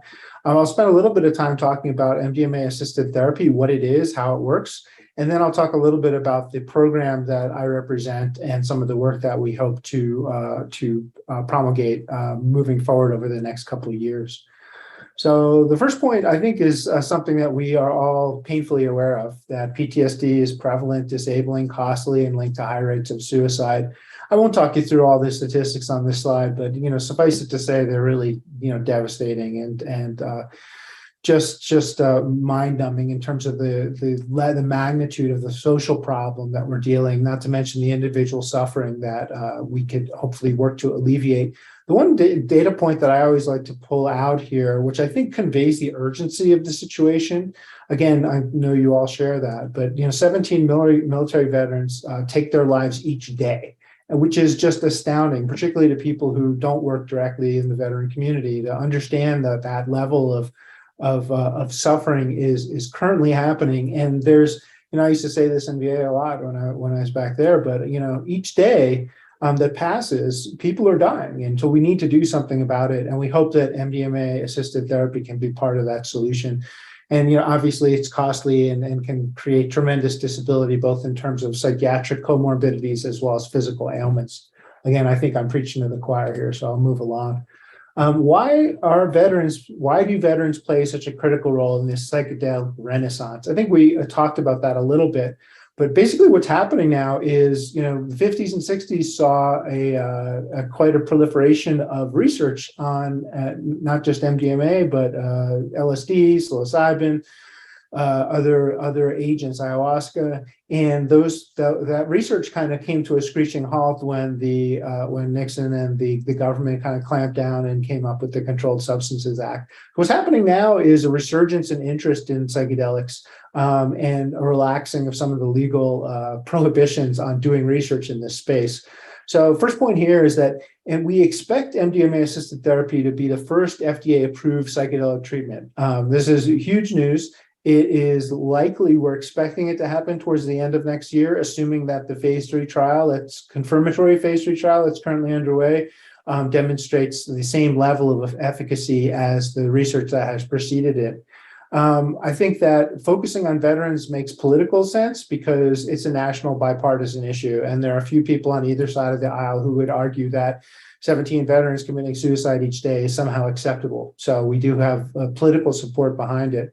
The VA, again, as many of you know, is the largest single mental health care provider in the US. So there's an opportunity here if we can crack this nut, so to speak, if we can identify ways to help implement MDMA in clinical practice, we have an opportunity to take it to scale at a level that we wouldn't be able to in any other healthcare system. The VA is fortunate to have the National Center for PTSD, which is one of the most respected and highly recognized organizations that will be partnering with our organization as we develop MDMA research around MDMA-assisted therapy. And then I think social and political acceptance of psychedelic medicine will really hinge on how VA adopts these treatments.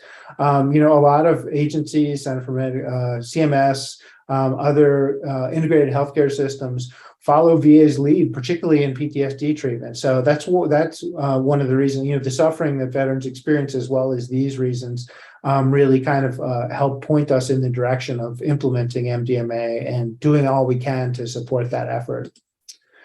Just to give you, I never try to pronounce the MDMA because I always screw it up, but MDMA is a ring-substituted phenethylamine. Clearly I'm a psychologist and not a psychopharmacologist, so forgive me.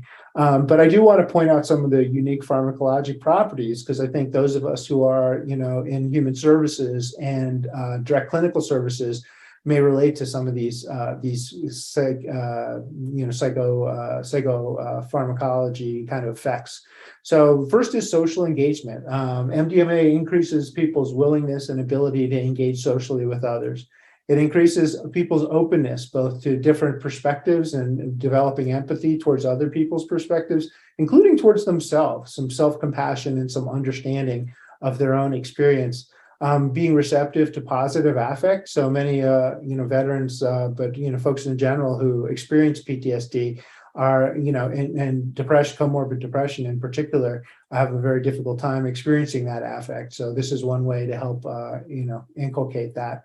There's more empathy, as I mentioned, and increased disclosure of emotional content. From a psychotherapeutic perspective, this is really important because the work that we do in terms of treating trauma requires people to approach those things that they have been avoiding and that hold such kind of negative energy in their bodies and in their minds. And one thing MDMA can do is allow people to approach those traumatic events and histories in such a way as they can do the work of therapy, right? So it's kind of a facilitating condition that allows people to do the work that we all know how to do and can help veterans to experience. MDMA-assisted therapy, for those who don't know, it involves administration of this agent in a controlled setting. I think Jerry talked about set and setting, very good points, and I would kind of just reiterate and emphasize them.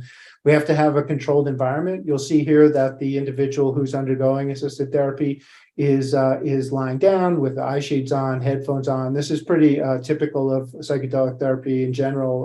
Psilocybin therapy is a similar kind of setting. You'll notice that there's two therapists here. The way these sessions typically play out is that you have two therapists available for the entire 6-hour session. And those therapists are kind of guiding inner directed kind of approach, wherein people turn inward, hence the eye shades and the headphones. And really, the therapy is rather non-directive and just asks people to kind of go with whatever they're feeling and thinking. They may stop and talk about that experience periodically, or they may just kind of remain inwardly focused. And the therapists are just there to provide support, encouragement, grounding is necessary, obviously any sort of crisis support or intervention that's required. I did include a link there. If you just go to maps.org, you'll find a wealth of resources. MAPS is the Multidisciplinary Association for Psychedelic Studies. It's really the organization that's driven the MDMA agenda as far as it has gone. I think Rick Doblin in particular, Michael and Annie Mithofer have really done heroic work in terms of bringing MDMA from the shadows in the 1980s to an FDA, hopefully an expected approved FDA treatment within the next year or so. So, many kudos to that team for the heroic work that they've done. So the way this works, I think it's very similar to the way that ketamine therapy can work. We begin with some preparatory sessions. We go through the 6-hour experimental session. Then we have followed by 3 integration sessions, usually happen the next day with the 2 therapists that guided the experience. And then we go through that cycle 3 times. You can see that in the boxes on either side, those describe the conditions in a recent randomized clinical trial wherein we combined, I wasn't on the team, wherein the team combined MDMA with psychotherapy and then compared that to non-drug psychotherapy with the same kind of preparation, the same number of kind of clinical contact hours. The next slide I'm very excited about. This is a phase 3 study that was just published in the last portion of last year. This is a study that involved 90 participants. And what they did was they compared MDMA-assisted psychotherapy, as I described it, to a condition wherein people received only the psychotherapy component. And what you can see is really mind-blowing. 67% of participants in the MDMA-assisted therapy group no longer met criteria for PTSD diagnosis. That just, as a psychologist and as somebody, anyone on the call who is experienced in treating PTSD, this kind of response rate is just staggering. And you can see that compares favorably to the 32% who lost their PTSD diagnosis in the control condition. Some points, some kind of facts I'd point out about the sample. We have a sample that's predominantly female, interestingly, with a fairly long PTSD history.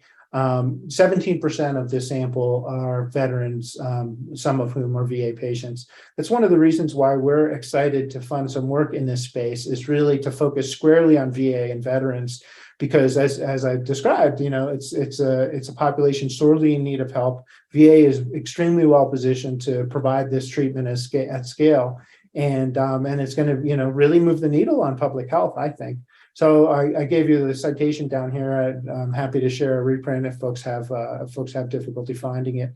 But yeah, just incredible results. This builds on, this kind of study stands on the shoulders of a whole host of phase 2 studies that were conducted over the past 10 years, all of which show some interesting and kind of remarkable signal in terms of their ability to address both PTSD symptoms and level of disability or level of functional impairment.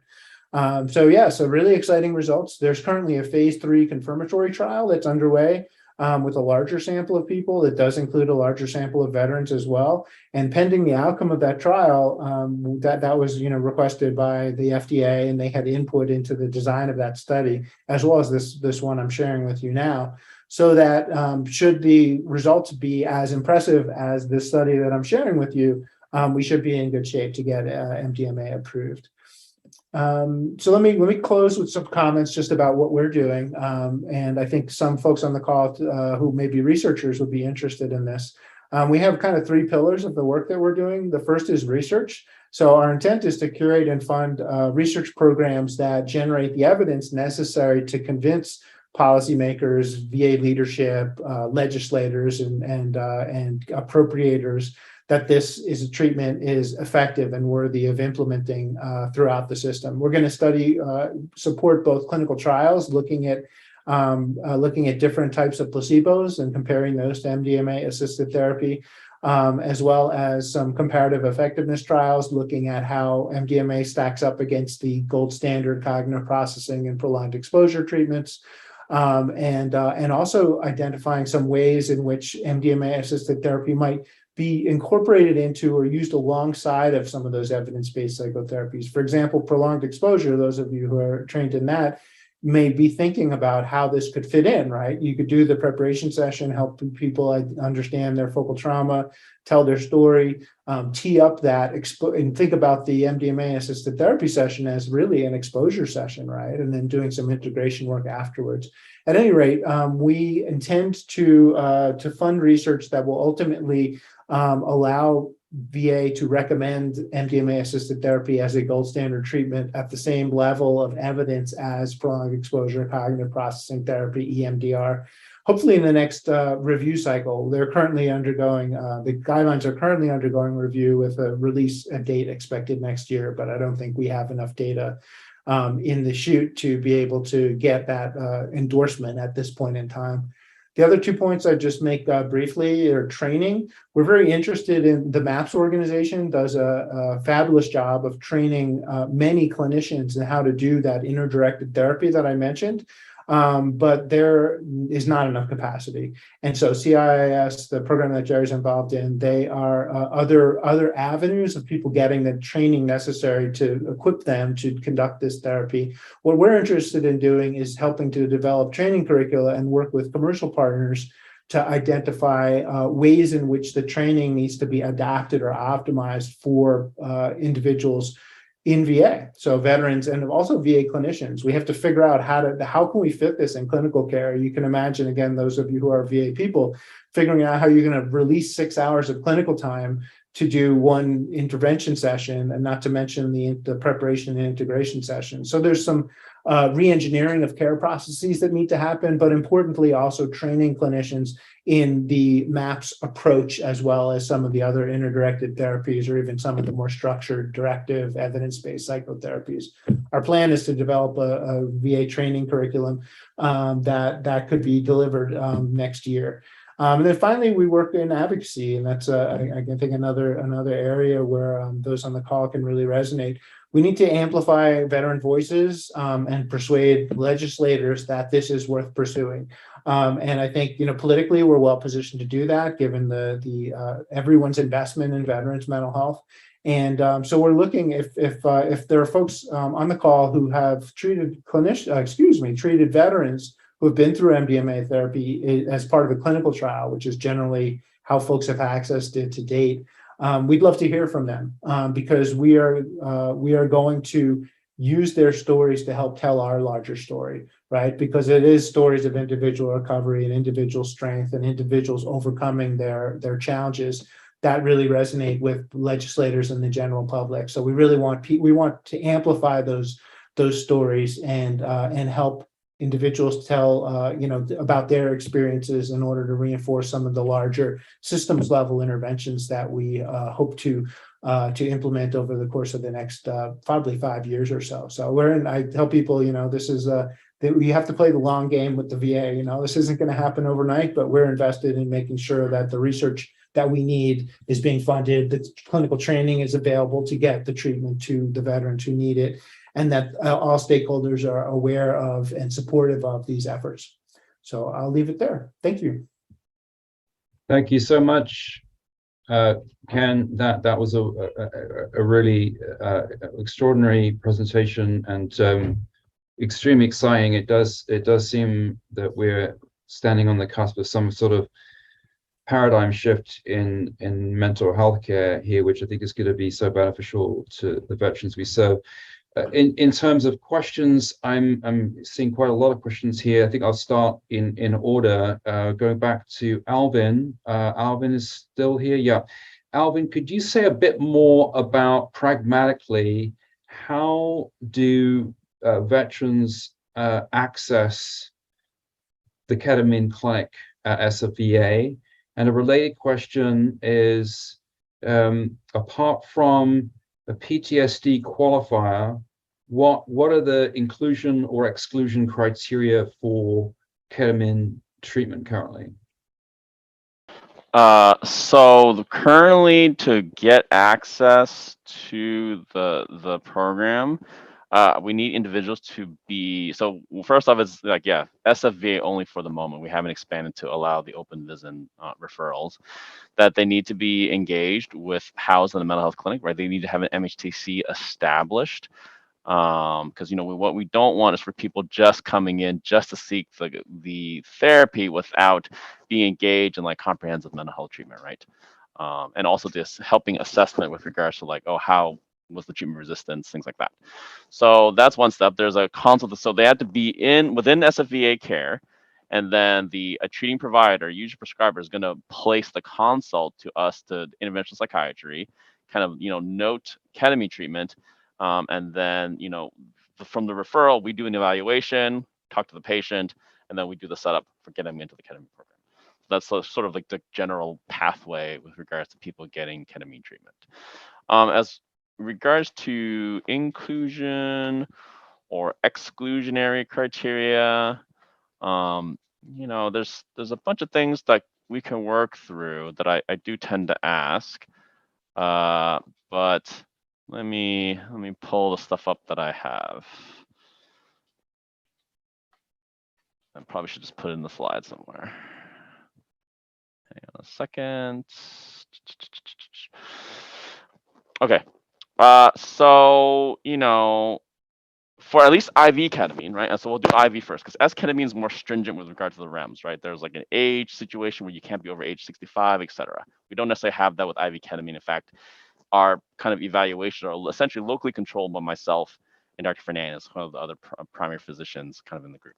So we want evidence of treatment resistance, right? Generally we say kind of for antidepressant trials, like kind of plus minus augmentation, although we're thinking about revising that.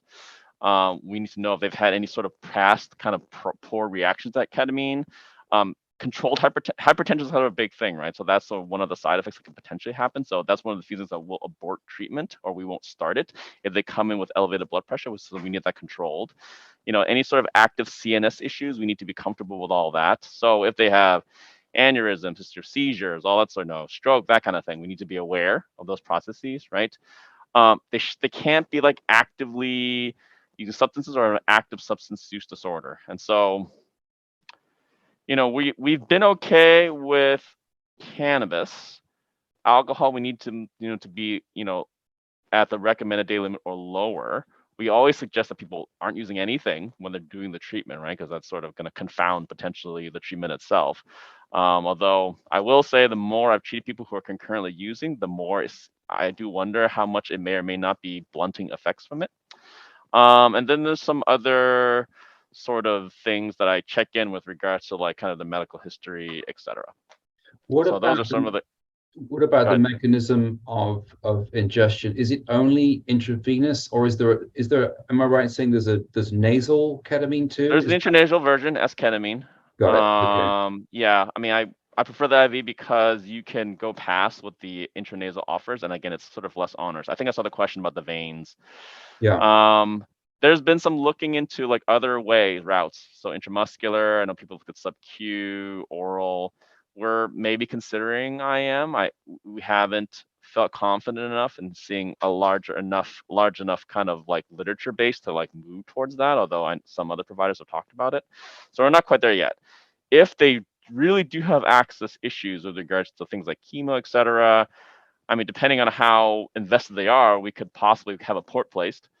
So like portacath for access, if they've had chemo in the past, that could be there. So depending on how useful it is. So I've had portacaths placed for the express purpose of that, and for other things, it'll help with other things as well.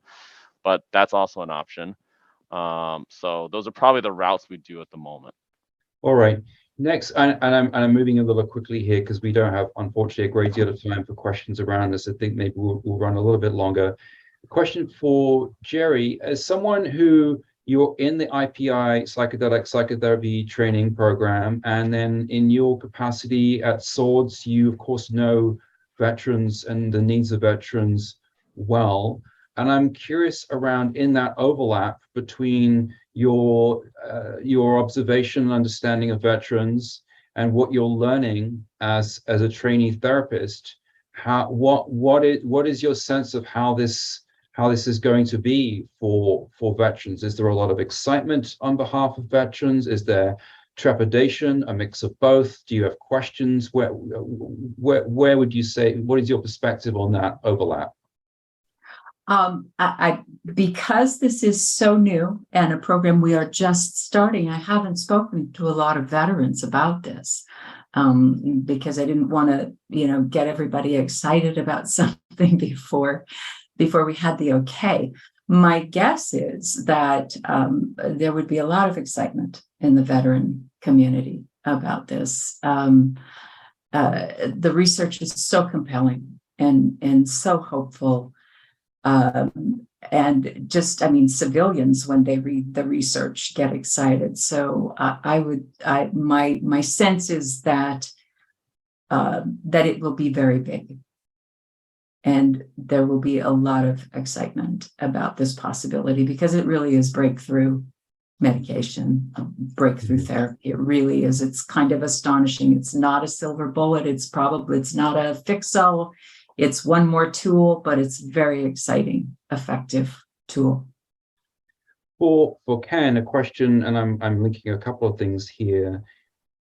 The points you made about the necessary retooling of the way in which mental health care is delivered seems like that's not going to be a small detail here. It's going to be with VA, an absolute, one imagines like moving an aircraft carrier, right? It's going to be a massive logistical task. So I'm curious around more, any more thoughts you have about what might be necessary for VA to begin to integrate this. The lovely picture you had of the two therapists sitting next to the bed. I mean, my office does not look like that, and maybe it could.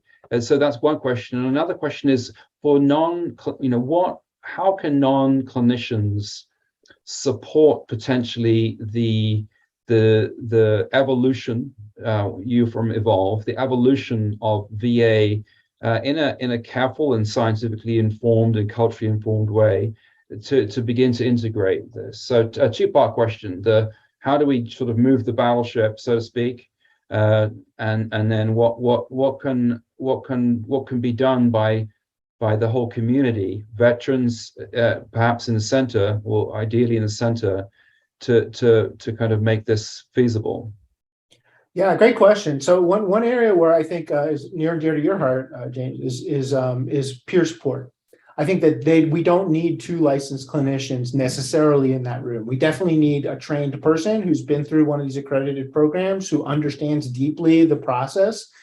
The other individual might be a paraprofessional. It might be a veteran who's been through the process themselves. And as we know, veterans helping other veterans can be an extremely powerful intervention, right? So that's, I think, one of the ways that we can kind of leverage the existing resources and existing, individuals who care about these issues to help increase or scale things up more quickly. To answer your first question around care process redesign, it's huge. This is non-trivial at all. And it's one of the reasons why we are going to try to get the best, most compelling, most credible, most rigorous research that will compel VA policymakers to adopt such treatment, right? Because, the first recourse is always say, yeah, that's great, but it's not the people I treat. That's not, that's not the VA, that's not veterans. Well, if we have that data in hand, we're going to be able to make a much more compelling case for why those resources should be allocated or perhaps redirected from other programs, right? Because eventually, if we're able to demonstrate that, you look at those remission rates, those recovery rates. I mean, if somebody, 62% of the sample no longer meet criteria, ostensibly they will require less treatment services and require less visits and less group participation, et cetera. Not that we would remove any scaffolding or support that a veteran needs. However, it may prepare them better to, they may be in a better position to not require utilize as many mental health services as they might otherwise. I think to your point about facilities, there are some really creative people in the system. What I've seen in a couple places is using sleep labs, which are not typically used during the day, as a way as a locale for doing this kind of treatment. So those are some of the ways. And I think we just need to look at workload credit. We need to look at the Vera model. We need to look at all those systems and processes that will help facilitate the conditions that will allow this treatment to happen. But it's going to be a pretty significant investment, and that's why we're so invested in the research first, to compel people to adopt this, or at least look seriously at some of the logistical barriers that are going to prevent this type of treatment from becoming available. Yeah, I'll stop there. Thank you. Well, thank you very much, Ken. Thank you, Jerry Lee, and thank you, Alvin. We're going to stop there. We have the time for a brief break before the next panel, and so everyone can stretch your legs, go to the bathroom, and do what you need to do. And we'll see you back here in I think we only have 5 minutes. And thanks so much to all of you for a wonderful discussion and a lot more dialogue around this topic, I'm sure, to come. Thank you, James. Jason. Thank you, everybody. Hope you have a wonderful day.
Okay, really, next year we're going to learn how to fade the music down before we come back in. So this is great. We're now going to be talking to some peer specialists.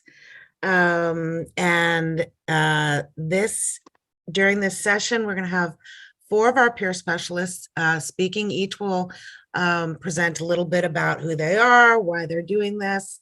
And then we're going to have a nice discussion with all. So I'll just introduce everyone. We have Deirdre, who's already turned on her camera.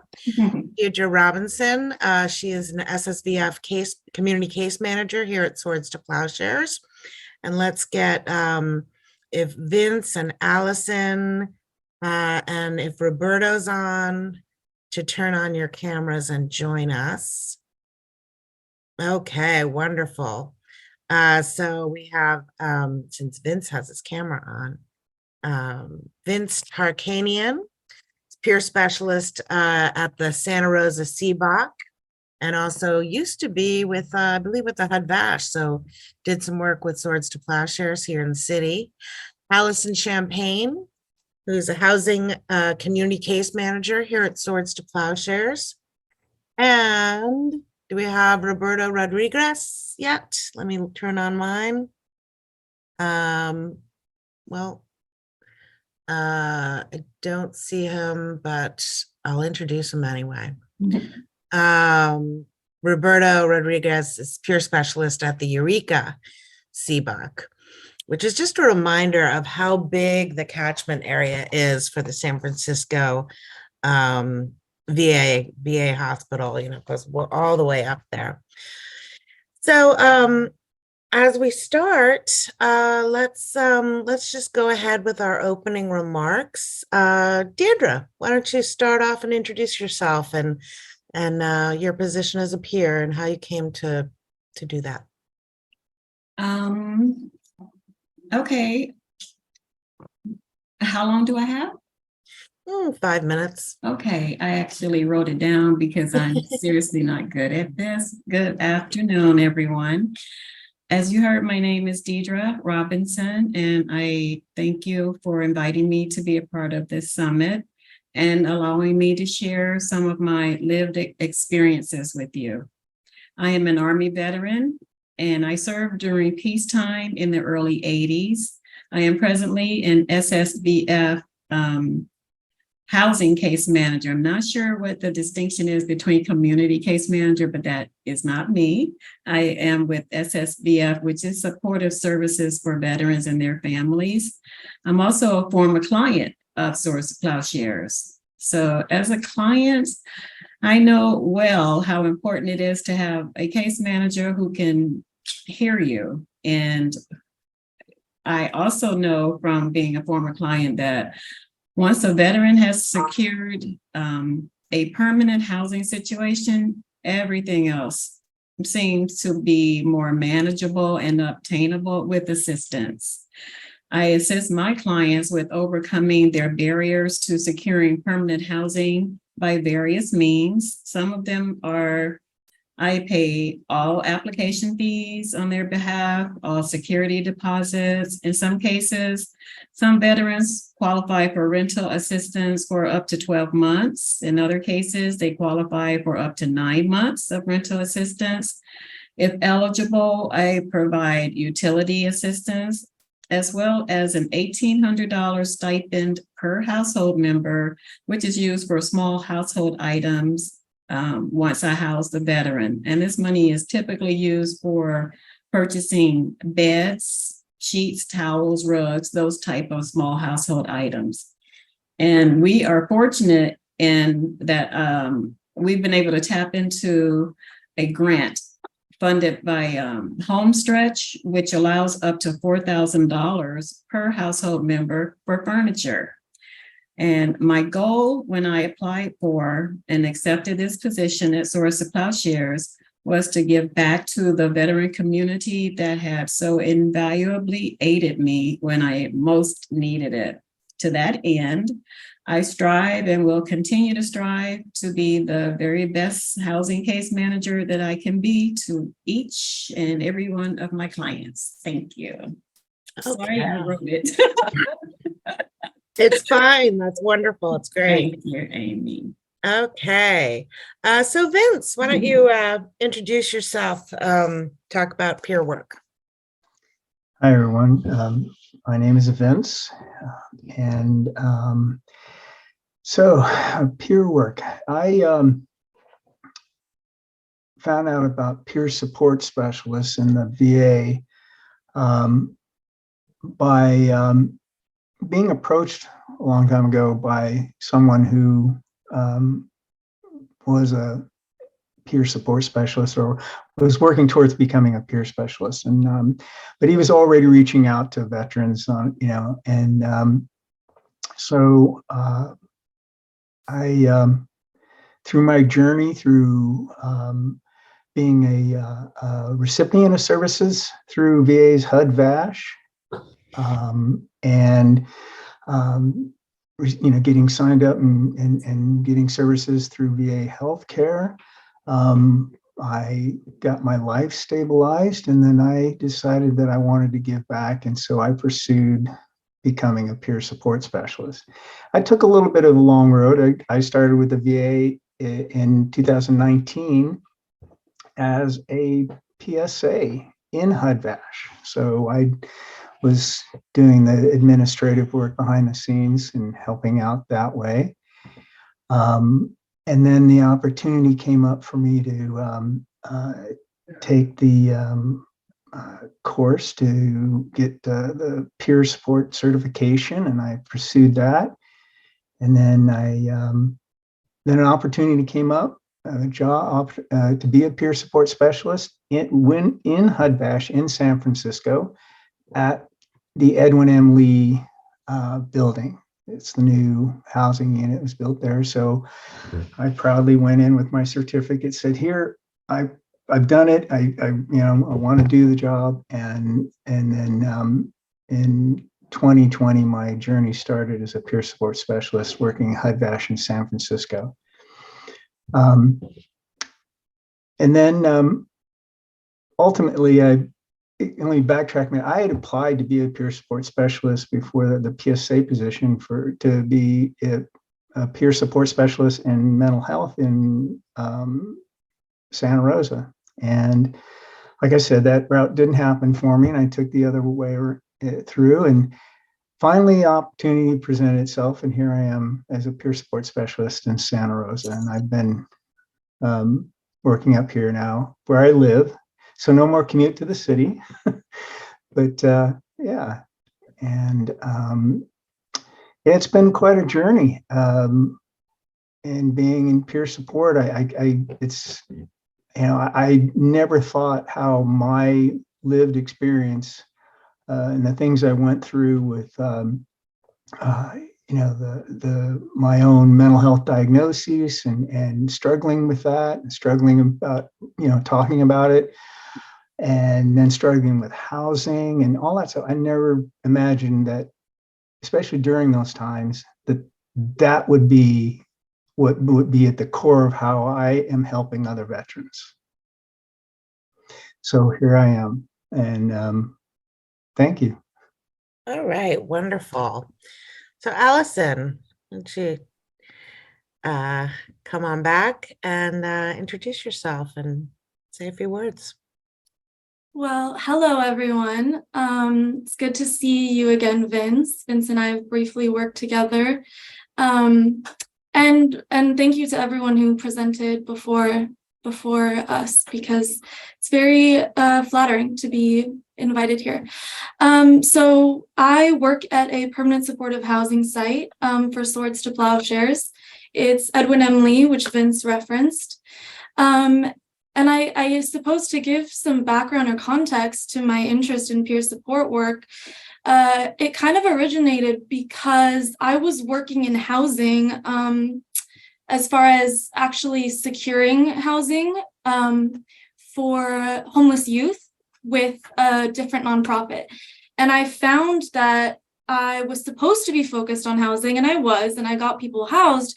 But a lot of the times when having conversations and looking at apartments with people, I started to notice that I very much enjoyed that interpersonal aspect. I very much enjoyed everything else, I guess, that comes along with someone's life. And it kind of goes back to that concept of, Maslow's hierarchy of needs. Yes, someone can be housed and maybe that immediate need is met, but kind of trying to be proactive about providing help and support and wellness in other ways. And we talk about these dimensions of wellness, and there are a lot of them that are not provided in other settings. So, whether that be social, spiritual, intellectual, creating community, there are so many other ways that you can provide, care for people, even once they are housed. And, what I enjoy is kind of addressing or assisting in those things that come along with, even though veterans can be housed, that does not automatically mean that their thought processes, their trauma, the way that they think and interact with people, it doesn't mean that that is just changed immediately the day they secure housing. And so I enjoy kind of being a part of the process where it's, hey, you do have housing, it's not going to go away. Let's try and create some community and wellness and get you comfortable here and prosperous. And each individual person, each individual veteran has, a different goals, different plans, different ways that they want you to provide care and support. And I just enjoy being that person for them. I do enjoy using lived experience. I happen to work at the site that has the most women veterans and also the most LGBTQ plus veterans. And I do identify as queer. As you can see in my name, use she, they pronouns. And so I think this was the first time a lot of these veterans have had a provider that actually has that lived experience and can have conversations about kind of the struggles of maybe maneuvering the world as someone that doesn't always get their identity validated, I suppose.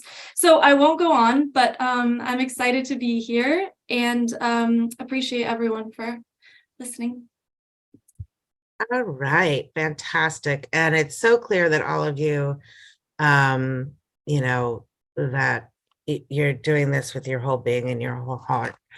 One of the things though is, and I mean, it's wonderful that now, we're elevating lived experience as it being, sort of part of the continuing, part of the teams that work with people. And certainly, in a clinical environment, it used to be sort of, well, probably still is hierarchical.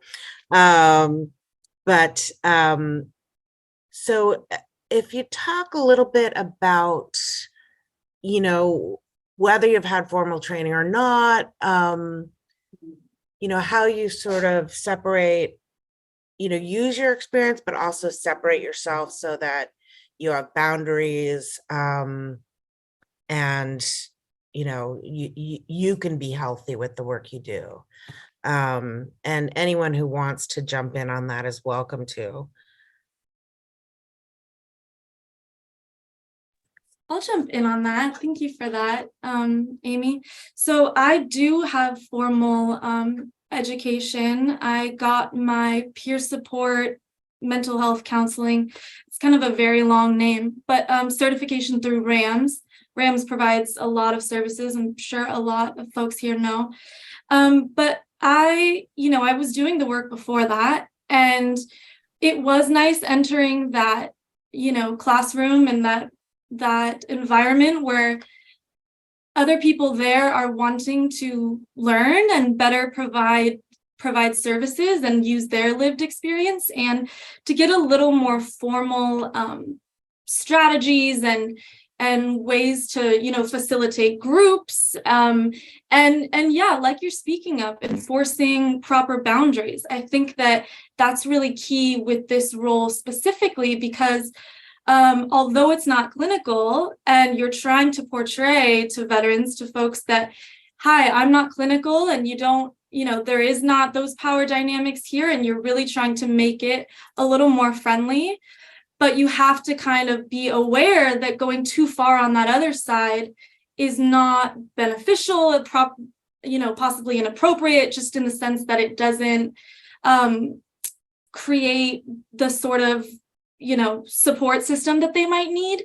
So constantly kind of juggling that, and each veteran, you're going to maneuver that a little bit differently. So there are veterans where when I'm talking with them, I can tell that they don't maybe want me to share some of my stories, and they wouldn't benefit from that, and they would just be frustrated that I'm talking over them.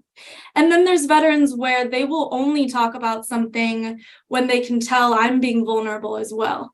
So if I can say, do you mind me mentioning I've been diagnosed with depression? This is how I felt when that was going on, when I was on the train, and this is how I felt. Do you relate to any of that? And sort of breaking down those dynamics that they can feel in the room. So yeah, I think each veteran is specific with those boundaries, but also just in general, I think peer support, you have to be aware that you don't get too comfortable, I suppose. Mm-hmm. And Deirdre, do you find that you have, when you introduce yourself to clients coming in, and they're coming in, for SSVF services, so, dealing with financial instability and housing issues, sharing your veteran status or talking about, how to navigate the systems, using your own experience is helpful? Oh my, it's invaluable. It really is. I find they appear shocked when I tell them I'm a former client, and then they embrace it, and it just makes everything a bit more smooth. Yeah, they're very receptive. My clients, yeah. Fantastic. And it kind of reminds me, Vince, of when you said at the time when you were experiencing, mental health challenges and housing challenges, that you could never have dreamed that this would be at the core of what you could use to serve veterans. So if you could talk a little bit, I know that you're attached to a CBOC, and sort of like, where and when your interactions with veterans happen, and how you approach helping veterans maybe recognize that seeking mental health care is okay and safe. Yeah, well, like all of us, we've been doing a lot of phone calls and video and that type of interaction with veterans, and just now starting to get back to the ability to have face-to-face, which I can share with my own personal experience is much better than over the phone or video. But I mean, phone and video has been what we've had to use, and it creates in itself a little bit of barrier to that connectedness that you can gain with someone when they're right in the room with you, because they can see you, they can see your body posture, whether you're comfortable or you're maybe a little reserved or nervous, and so I am glad that we're getting back to the face to face. And what I'm sorry, and the second part of what you asked was the I mean, I guess, when you're interacting with veterans, it's not in a clinical environment necessarily. The whole idea is that you're, I think, correct me if I'm wrong, but you're acting as a connection to that, should they want it, need it, etc. So sort of how those interactions play out, where you meet with people and how you broach the subjects of connecting to mental health. Yeah, it's that part where you get, when appropriate, you get the opportunity as you get to know a veteran to share a little bit of your own path and your own struggles, and that is what I think helps a veteran who's a little hesitant about number one, talking about their mental health, and even addressing that. I look back on the experience I had with the stigma I experienced of having a mental health diagnosis, and being really cautious about talking about it and bringing it up. Having people actually say, well, you don't seem like there's something wrong with you. So, have, and letting that individual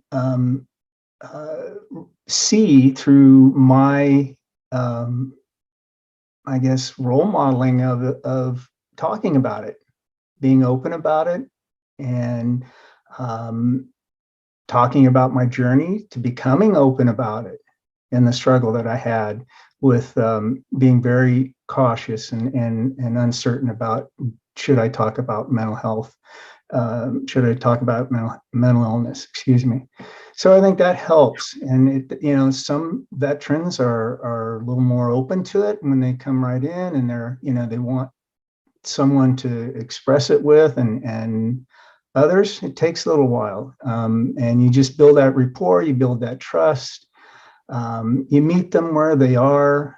You let them know that you've been there, done that, and you can relate on that level. And I think that's the key right there to people who are considering going to getting mental health treatment. One of the things I want to give a shout out and promote real quick about what we're doing here, that's been really instrumental, is we do an orientation to mental health treatment here for veterans who are maybe the first time seeking mental health treatment. And that's really been key in helping these veterans make an informed decision about whether or not they want to seek mental health treatment, because we're giving them all the details of what we do and don't do and the process. And they feel more informed, and they feel a little more comfortable once they've done that. And I think that was something that wasn't there back in the 80s when I first, I'm sorry, I said 80s, didn't I? Wow. Okay, that was when I was in the service. But back in the 90s, when I first went to the VA for care, there wasn't a lot of explanation about what was, being offered. And they said, here, show up here and have an appointment, and then there's that person in the in the seat who you're afraid of because they're the doctor and you're not sure what's going on. And but anyway, I think it's just letting them feel comfortable that they're in control of the process. Okay. I think that goes to another question that we have from the participants, which is, how do we center the veteran in the process? In the recovery model. And if Deirdre or Allison want to jump in and address that, giving them the power and centering them in the process. Sure. I'm just gonna let Deidre go, but I will just say that is a very key point to make. And I'm glad I saw, maybe it's the same comment I'm looking at, but I saw someone asking about that. And I think it's important that that there's some accountability with that. And so the way that I tend to do that, the first thing that comes to mind is that I'm holding, so September was Mental Health and Suicide Awareness Month and Prevention Month. And so I'm kind of hosting an event here on site on Friday. And I asked a veteran that I'm close with and have good rapport with, who tends to enjoy talking about veteran mental health with me, if he would come and help me plan the event, if he would ask me what type of things I should be providing there. So for example, VA mental health resources, but also art therapy, kind of messaging where veterans can write messages to other veterans on, you know, how they got through some times that they were struggling with their mental health, so that it's this aspect of veterans supporting veterans. And so although I don't have the experience of being a veteran, that makes it all the more important in my eyes to center veterans in all decision making that I do. And so he was able to sit down with me for a couple hours, and I got a lot of valuable information. And a lot of this comes with humility, constant humility, you know, being self-reflective, identifying, you know, transference and countertransference, and trying to be mindful of that with every interaction. So I center veterans by bringing them to the decision-making table. In groups, I'll end it with, and is there anything anyone wants to bring to property management? Is there anything you want me to lift up at my next meeting? Is there any, just being frequent and intentional about it? Yeah. Deirdre, do you have any thoughts on centering the veteran in the work? I feel, unfortunately, being 60 years old myself, I get it. It's super disheartening to hear that, and I know that it's real. Perhaps if the question is asked, is there anything that I could do perhaps to improve, put it out there gently that you're open to improving, because it may appear that I'm not doing as best I can the way that you treat me. I mean, I would gently put it out there and be very open, of course, to receiving whatever is going to come back at you. As far as people who treat people maliciously, and it's oftentimes it isn't personal, but this of course is going to be because that's a work situation. But if anyone feels like being in a surrounding where you can speak on it even more so, we have a focus group here in Oakland at Source of Plowshares each Thursday. It is geared towards the veterans, but we will not turn anyone away. It's held by our outreach supervisor here. It's from 11 to noon, and a lot of my clients attend, and they are able to chill and speak, and sometimes getting things out of your head and, you know, just speaking it out makes it more bearable. I'm very sorry to hear that that's happening. Mm-hmm. Really. Yeah.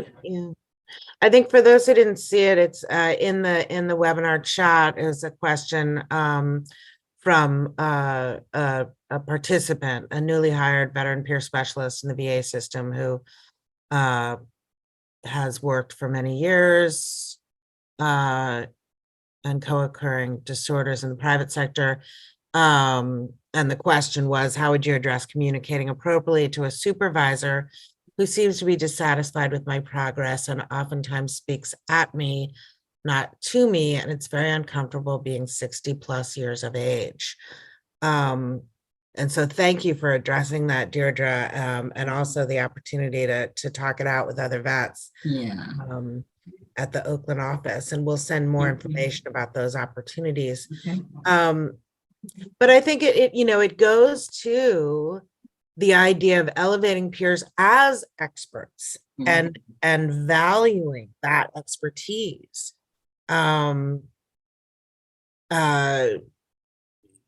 There's undoubtedly things that you all can do because of your experience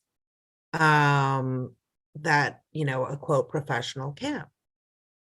So, elevating that and also embracing, supportive supervision where you're not calling people out, you're calling them in. So, perhaps, in,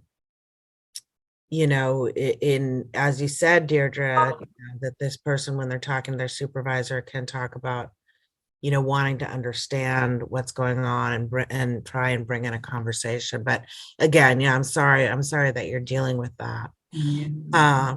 Yeah. Deirdre, do you find that that it's more important that you're a veteran, or it's more important that you were a client when as people respond? We're referring to my clients? Yeah. More important to, well, making that connection. Do you think people are and maybe it doesn't matter,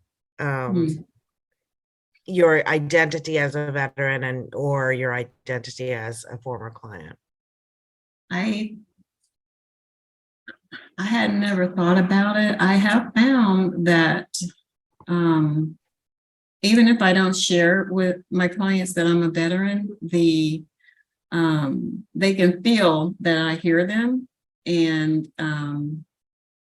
I'll bring it up if we are in a conversation and there's something pertinent. However, when you are speaking to them and just able to connect with them, they are super grateful. And I don't tell all of them. I only share it if if it's kind of like necessary or it just comes up. That once they share experiences and I'm able to tap right into it with them, they're just really lovely receiving the feedback and just the camaraderie. So I guess some of them probably guess, but to answer your question, I don't think, I'm not sure how to answer it. It's not something I ever lead with, that I'm a veteran.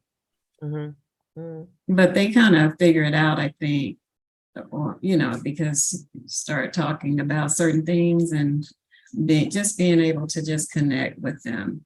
The veterans are, I was in for a short time. I was in the military in peacetime. And when I was 18 and crazy, and it was, just a lot going on, but veterans are super special people, very unique. It's a fact. And I am very, very happy to share it when it comes up. Wonderful. So Allison, I wanted to ask you about, you're in our housing. So you're working with people who have experienced chronic homelessness, some for very long periods of time, and also dual diagnoses, disabilities, et cetera, and so forth. And in keeping with, Michael was on that panel this morning about suicide, and how community connection, preventing isolation, can be so impactful in preventing suicide and preventing, decline in any way. And so sort of just, a day in the life, how you go about engaging people who, might have, issues with trust, based on their experiences. Yeah, so I think a huge part of my role being at a permanent supportive housing site is being intentional about fostering a community and creating a community. This site is, I believe, 2 years old. And a lot of the veterans here have expressed to me, we moved in right when COVID started. You don't understand. We never got to meet each other. I mean, they have said this, they even said this week to me. It's said very frequently. So it's clear that community, specifically at my site, I suppose, is important. And the way that I do that is there are, already friend groups and connections that have formed, but it's that extra step of trying to maybe extend to people who are not as outgoing, but would enjoy it. And you know that they would, because when you're on a one-on-one with them, they kind of drop hints that they would like to get to know their neighbors more. And so, for example, one individual that I kind of was intentional about doing this with, he has a garden here. We have a garden on site. And he has a plot there and he gardens a lot. He loves cooking, but he is rather quiet and reserved. And so we started a program here where we would do weekly veteran to veteran cooking. So he and I would be in the kitchen and he would even use herbs from his own garden here and can mention that to the veterans, like, hey, that garden you see outside of your window, like, the chicken is seasoned with that, and that even creates community. But he's in there cooking with me, and it's kind of beneficial in two ways, because while he's cooking with me, he opens up because there's something else he's kind of focusing on. So he, eventually opened up and spoke about his mother and Southern cooking and being raised by his grandmother and how that affected how he is now. And I don't think he would have done that if he just walked into my office and sat down. And then on top of that, once the dish is finished and the veterans, come down and talk to him, you made this? What's your name again? I don't think I've met you. And they talk about, and then it follows up a couple of days later in the week. Hey, like your name's, blah, blah, blah, right? I wanted to tell you that chicken was like really good. And now they, there's kind of that community created. So it would be nice, and I try to facilitate connections that they can support each other even when I'm not here. And, leading into that, giving people agency. And I think community creates a lot of that. So there's a lot of ways to do that, but I try and be, kind of creative about it. Yeah, the things you hear over chicken and herbs, it's it would take, years to pull out of people. So Vince, could you also talk a little bit of the day in the life? I mean, are you at the CBOC? Are you out in the community? What's the, you probably don't have a typical day, but tell us about some of the activities that you engage in. We haven't had the opportunity to do a lot of group things. Again, everybody's going through the whole COVID thing, so that's restricted a lot of that. We're just now opening up to doing community groups, and we just had a few meetings about that. What I can't speak to what I've done, but I can speak to what I'd like to do and have hopefully veterans participating in, and that's to be involved socially with a group, just get the interaction going with other veterans. I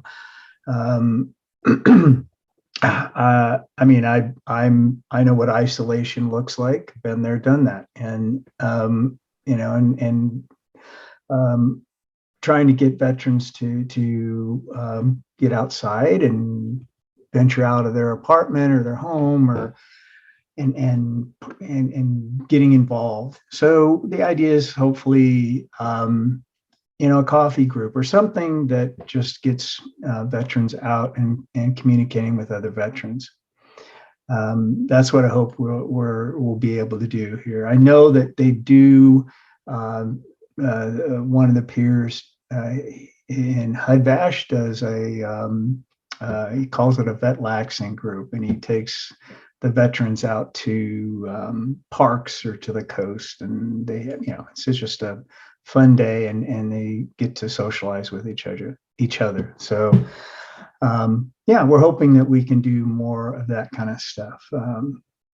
I know that the vet centers also offer stuff like that for veterans. They can go fishing, golfing, different activities to get veterans engaged, and I'm sure that a lot of conversation will begin over a fishing trip that you wouldn't normally engage in inside the office or over the phone. And so, now that we still have to be careful, of course, but we're starting to be able to do groups and engage more in person. Are you reaching out to people, by phone, or how are you reconnecting with them, or telehealth, or? Me? Yeah. It's a lot of phone calls. And I offer veterans the opportunity, if they want to come to the clinic, or you want to meet at the coffee shop, or stuff like that. That's always an option. Right now, I think everyone's gotten into the habit of, over the last couple of years, of just doing the phone call thing. And like I said, I'm hoping that as we get a little bit more comfortable with being in the community, in groups, or in, out and about, I think that more of that'll happen. And people will be a little bit more comfortable in face to face. We're hoping to get groups going again in the clinic, which will be face to face. That'll be helpful.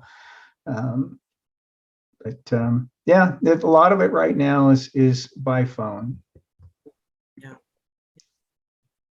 And Deirdre, you mentioned that there's a group now at the Oakland office. Yes.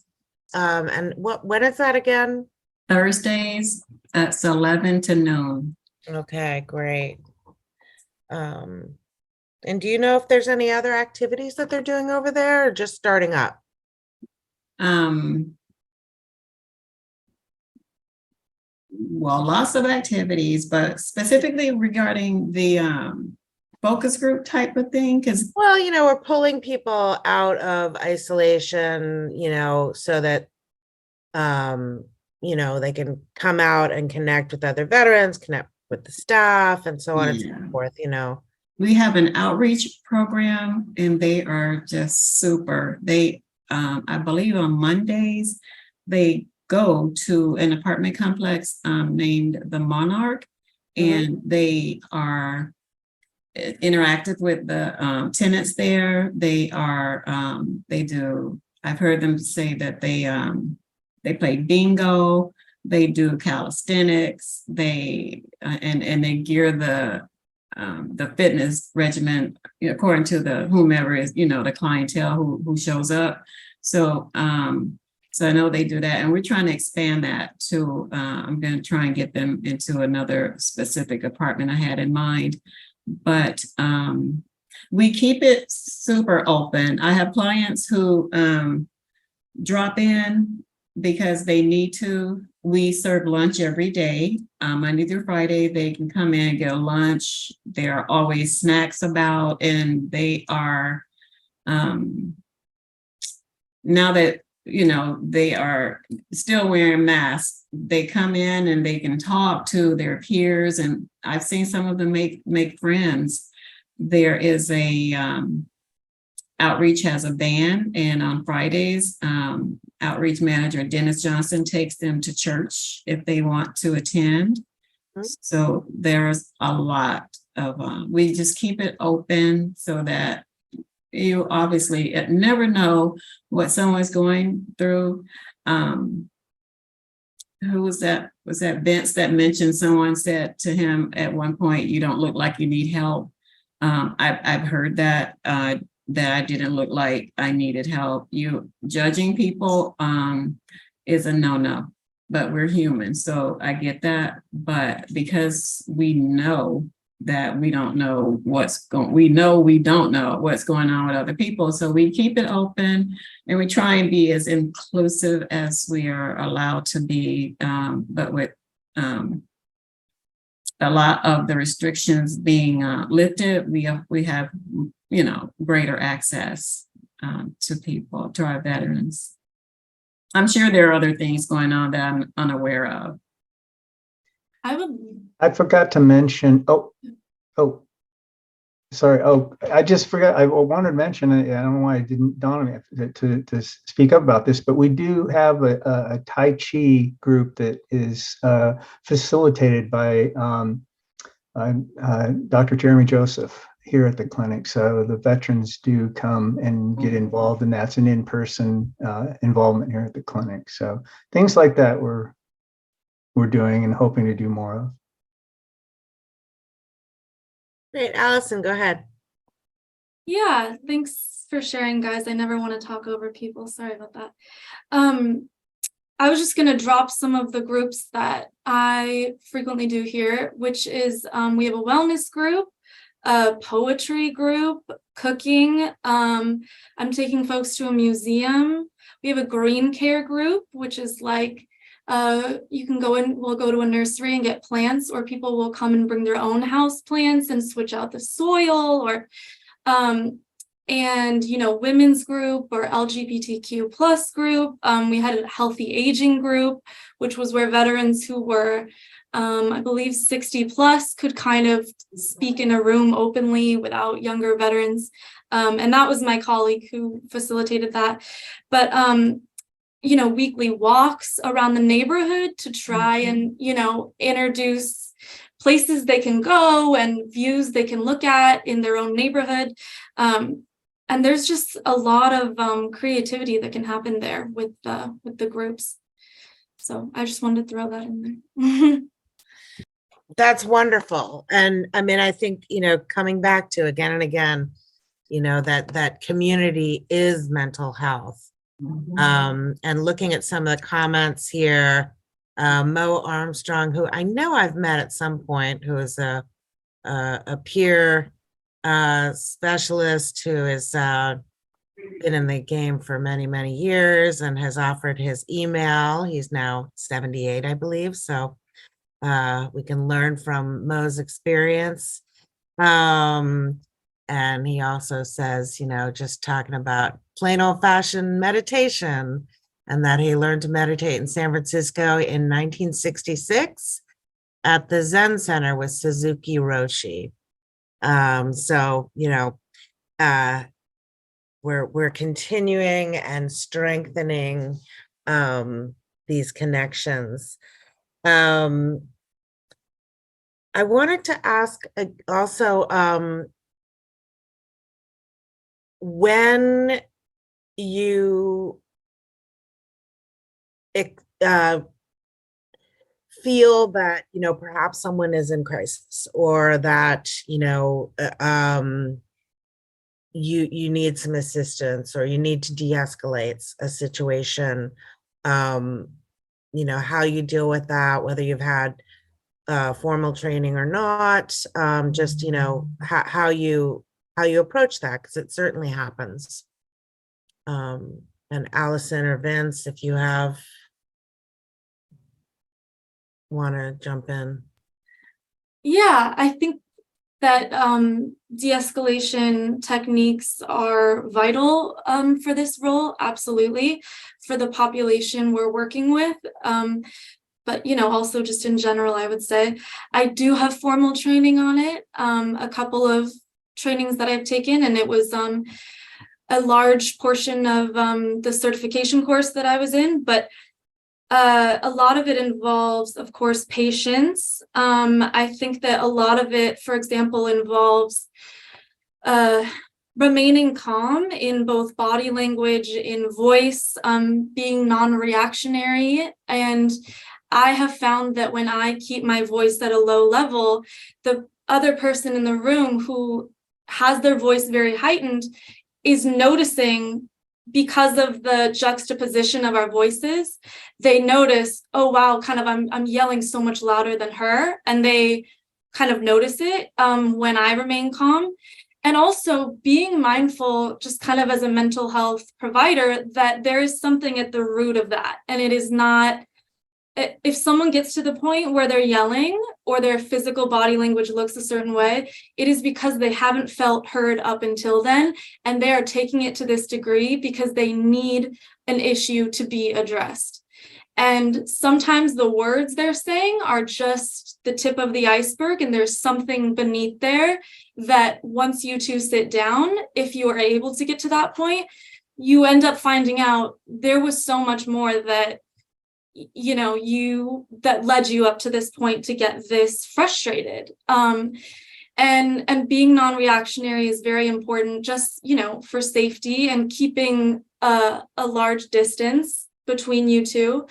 And remain, a lot of it too is confirming and validating what they're saying. That's a huge tenet of de-escalation, which is picking out those little gems, or, you know, for lack of a better term, in their kind of scattered speech and repeating it back. So saying, okay, so what I'm hearing from you is it sounds like you don't feel like property management is listening to you. That's what I'm hearing. And then they kind of take it down a notch. Okay, she heard what I'm saying. And repeating back and validating their concerns instead of focusing on the fact that their voice is heightened. Yeah. Yeah, those are great insights and great skills. So we're coming up against 4 o'clock. I want to express my thanks to you all for joining us and sharing your experiences, and also just invite you, if you have any thoughts, to, wrap up or close with. So Deirdre, do you have anything that you? We actually just had a mandatory, but it was super cool to get all the information on suicide prevention and to see the warning signs and what to actually do if you feel like it's a necessity to, to act right then. I'm embarrassed. I believe it's 998 is what the number is. And it was very informative, a bit scary, feeling unprepared, but willing to help is the key. And I was, like I said, it was mandatory, but I would not have known about it if it hadn't been. So that was really informative, and I appreciated being in there and listening to some of the ideas on how to assist our veterans, because you never know what our clients are going through. Sometimes they are not verbal. We have to just look and try and read it and assess them so that they know that they are being heard, even if they aren't being or vocalizing about it.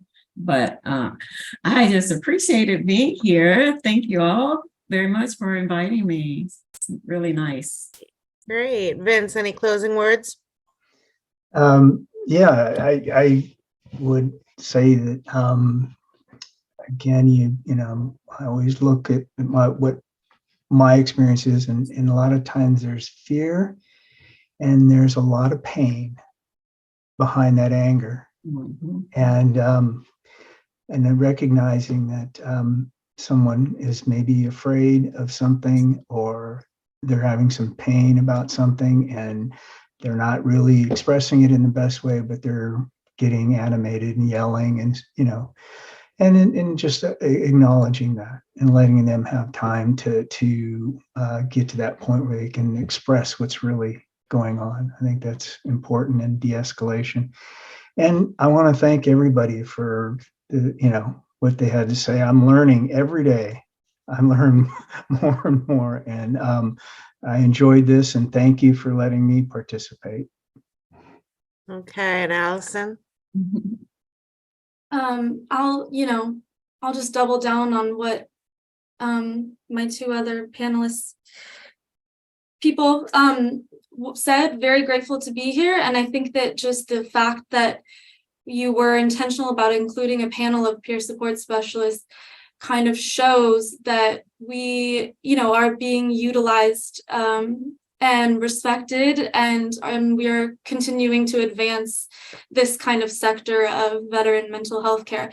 Just the fact that this panel exists is very validating of that fact. And I'll second what Vince says. Lifelong learning, constant learning, and self-reflection is so key, and being able to watch everyone before us was also a part of that, learning constantly. So thank you for having us. Okay, wonderful, wonderful. Thank you again. And we're going to move into our final panel of the day, and Jason is going to moderate that panel. Jason, we'll all leave you with the microphone. All right. All right. Thank you very much, Amy, and thank you to our peers. As I said in the chat, you all have a unique and totally indispensable role in the care of veterans, and I'm very grateful to you and honored to be collaborating with you in the SFVA healthcare system in the work that we do. The last but certainly not least panel we have today is around integrative and whole health approaches to manage mental health, and our speaker is Dr. Jeremy Joseph. Dr. Joseph is an integrative psychologist based at the Santa Rosa community-based outpatient clinic, part of SFVA healthcare system. Dr. Joseph is also an assistant professor at the UCSF Department of Psychiatry and Behavioral Sciences. And I will hand it over right now to Dr. Joseph. Thank you. Hi, everyone. My chair is noisy. So I was thinking before I share my screen and get started to just to welcome everyone to join me in taking 3 mindful breaths. Maybe that'd be helpful at the end of the day, looking at this screen and having all kinds of things on your mind, or maybe feeling a little exhausted, or maybe feeling excited. So if you're comfortable with this, taking a relaxed deep breath in and then letting it out. And I like the out breath to be a little bit longer, maybe twice as long as the in breath. So breathing in and then out. And the last one, maybe breathing in health, happiness, and breathing out stress, let's say. All right, sharing my screen. Hopefully this works and everyone can see it. All right, so let's see here. Okay, so the wounds of war, or even in basic training as providers, you're all probably very well aware of the complex health issues that our veterans present with. So we're fortunate in the Bay Area because between the different VA clinics and community partners like residential programs and Source to Plowshares and all these great resources, there are already plenty of ways to connect veterans with effective, evidence-based, caring treatments. So that's not the area of focus for integrative health, because those services are already being addressed elsewhere and addressed well. So if we have all these resources and effective treatments, why do so many veterans continue to struggle with addiction and suffer with poor mental health? So the integrative health approach that I'll be talking about looks at this question in terms of well-being, and we boil this down essentially into 2 things: lifestyle choices and self-care attitudes, I would say. So maybe it sounds a little simplistic to just talk about lifestyle choices and self-care. So I'm here to make the argument that these are really important and necessary when we're working with mental health for veterans and for the rest of us. So I'm going to talk about lifestyle choices first. We know how mainstream American culture tends to celebrate convenience, fast food, getting things delivered to our door, quick fixes, using social media to connect. And a lot of people that we consider successful in our culture really exemplify this. They're attractive, they're wealthy, they're never bored, they're never alone, but they're not necessarily happy or healthy. And when you get to kind of hear the stories of people behind the scenes, you often see that. And so this focus on building a lifestyle around convenience can extend to healthcare attitudes as well. So what I'm saying is sometimes we work with veterans who expect providers to have a magic wand for their problems. And I kind of see this as mental health outsourcing. So it's kind of like this unspoken expectation, like, yeah, it's my suffering, but that's your job.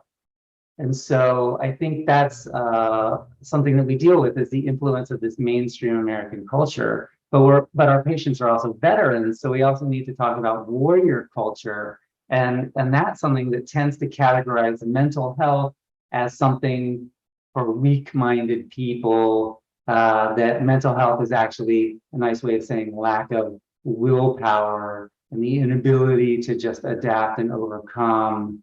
There's this view of psychotherapy as selfish, that you're talking about yourself, and it's self-pity. That complementary and integrative approaches, like the ones we'll be talking about, are woo-woo and kind of out there. Asking for help is being a burden on others. That binge drinking is okay, it's just self-medicating. And that emotionally outsourcing to others is letting them do the difficult work of processing memories and emotions for you. So, yeah, okay, so I like this quote from John Kabat-Zinn that relates to this core issue. John Kabat-Zinn is the author of Full Catastrophe Living. He's a developer of mindfulness-based stress reduction. And he said, there are no drugs that will make you immune to stress or to pain, or that will by themselves magically solve your life's problems or promote healing. It will take conscious effort on your part to move in a direction of healing, inner peace, and well-being.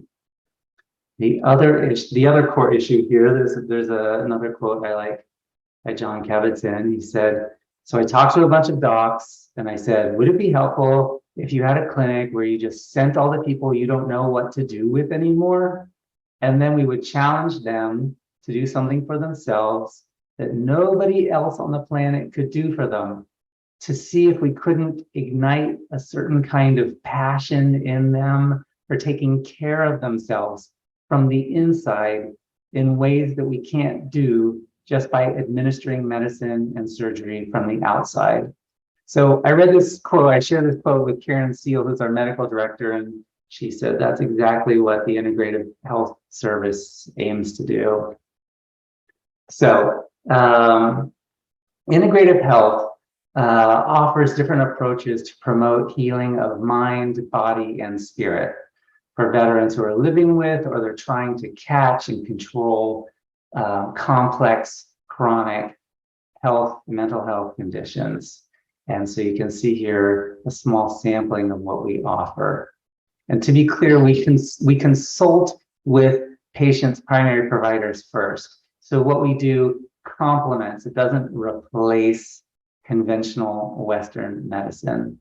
Our methods favor preventative, non-pharmacological, and self-management approaches. And also keep in mind that we offer things like Tai Chi and drumming group and mindfulness-based stress reduction and forest bathing and battlefield acupuncture and so on, just to name a few things. And these are things that can be helpful for building hope in patients, because oftentimes these are things that patients haven't tried yet, or they haven't even heard of these things before. And so that can be really nice because it can prevent some of that been there, done that, no thanks attitude that we sometimes see that can really get in the way of treatment engagement. So whole health is a relationship-based and collaborative model of care. And this is care that is attentive to the needs of veterans as whole human beings.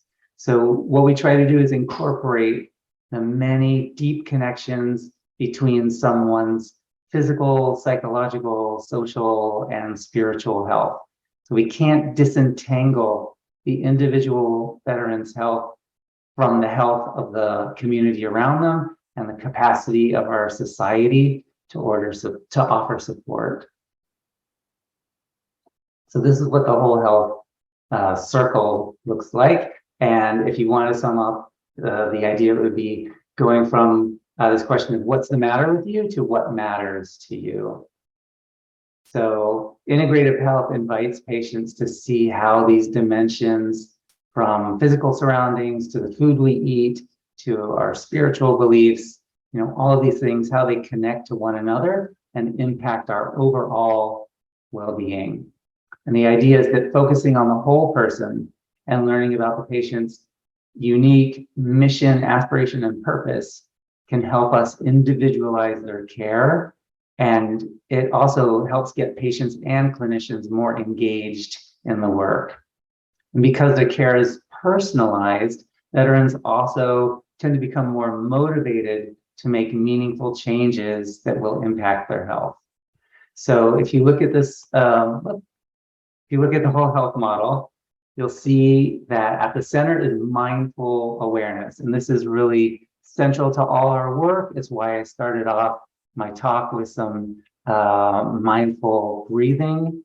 This is essential when it comes to health behaviors and change. We encourage patients to download and use mindfulness apps on their smartphones, participate in mindfulness groups, use guided imagery and self-hypnosis to fall asleep, mindful breathing when they're taking a time out or when they're trying to come down from road rage, and so on. And then in the middle area, you'll see the 8 components of proactive self-care. And that's what we use to explore lifestyle strategies and skills to support the whole person, body, mind, and spirit. And in the next ring, you see the prevention and treatment ring. And that refers to all the therapeutic and lifestyle approaches that focus on the whole person. And these are all evidence-based approaches, and they're aimed at achieving optimal health and healing. And then that outer ring is where you find community, because human beings are social creatures. And so community is the place where good health and wellness are experienced, shared, and rewarded.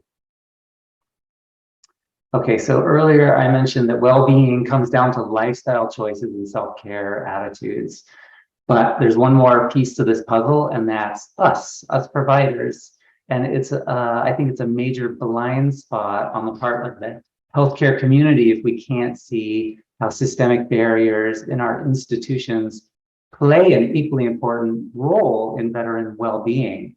So what I'm saying is we need to be welcoming, we need to be easy to find and locate, equitable to all patients, and able to explain what we're doing in a clearly understandable way, because some veterans might be quite young and easily overwhelmed by complex healthcare choices and intimidated by medical processes. And some are quite ill and they struggle to keep track of all their appointments. Some have an institutional mindset that's a carryover from the military, and they don't trust themselves to make important decisions on their own. And some of them are so jaded or disappointed or even harmed by past medical interactions, they don't feel safe putting their mental health care in our hands. So here's what we're doing in integrative health to address that, aside from all the standard trainings on good customer service that you find on the talent management system. So our service is truly interdisciplinary. You can see a list of the occupations here, the disciplines represented. And because we're all part of the same service, we frequently meet in big or small teams. We do trainings together and case consultations. And our staff meetings almost always start with a guided meditation, like the one I started my talk with. We work together. So for example, I teach Tai Chi, which Vince mentioned. I appreciated that. I teach that with one of our physical therapists. And we have an occupational therapist who teaches a mindfulness-based stress reduction group with another physical therapist.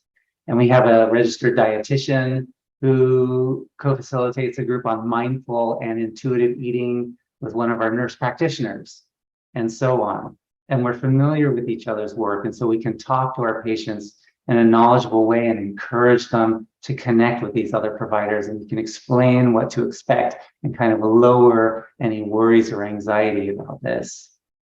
And sometimes we can't address the wellness needs of our patients. And so we also partner with some community providers, like I'm thinking of massage therapy and YMCA facilities.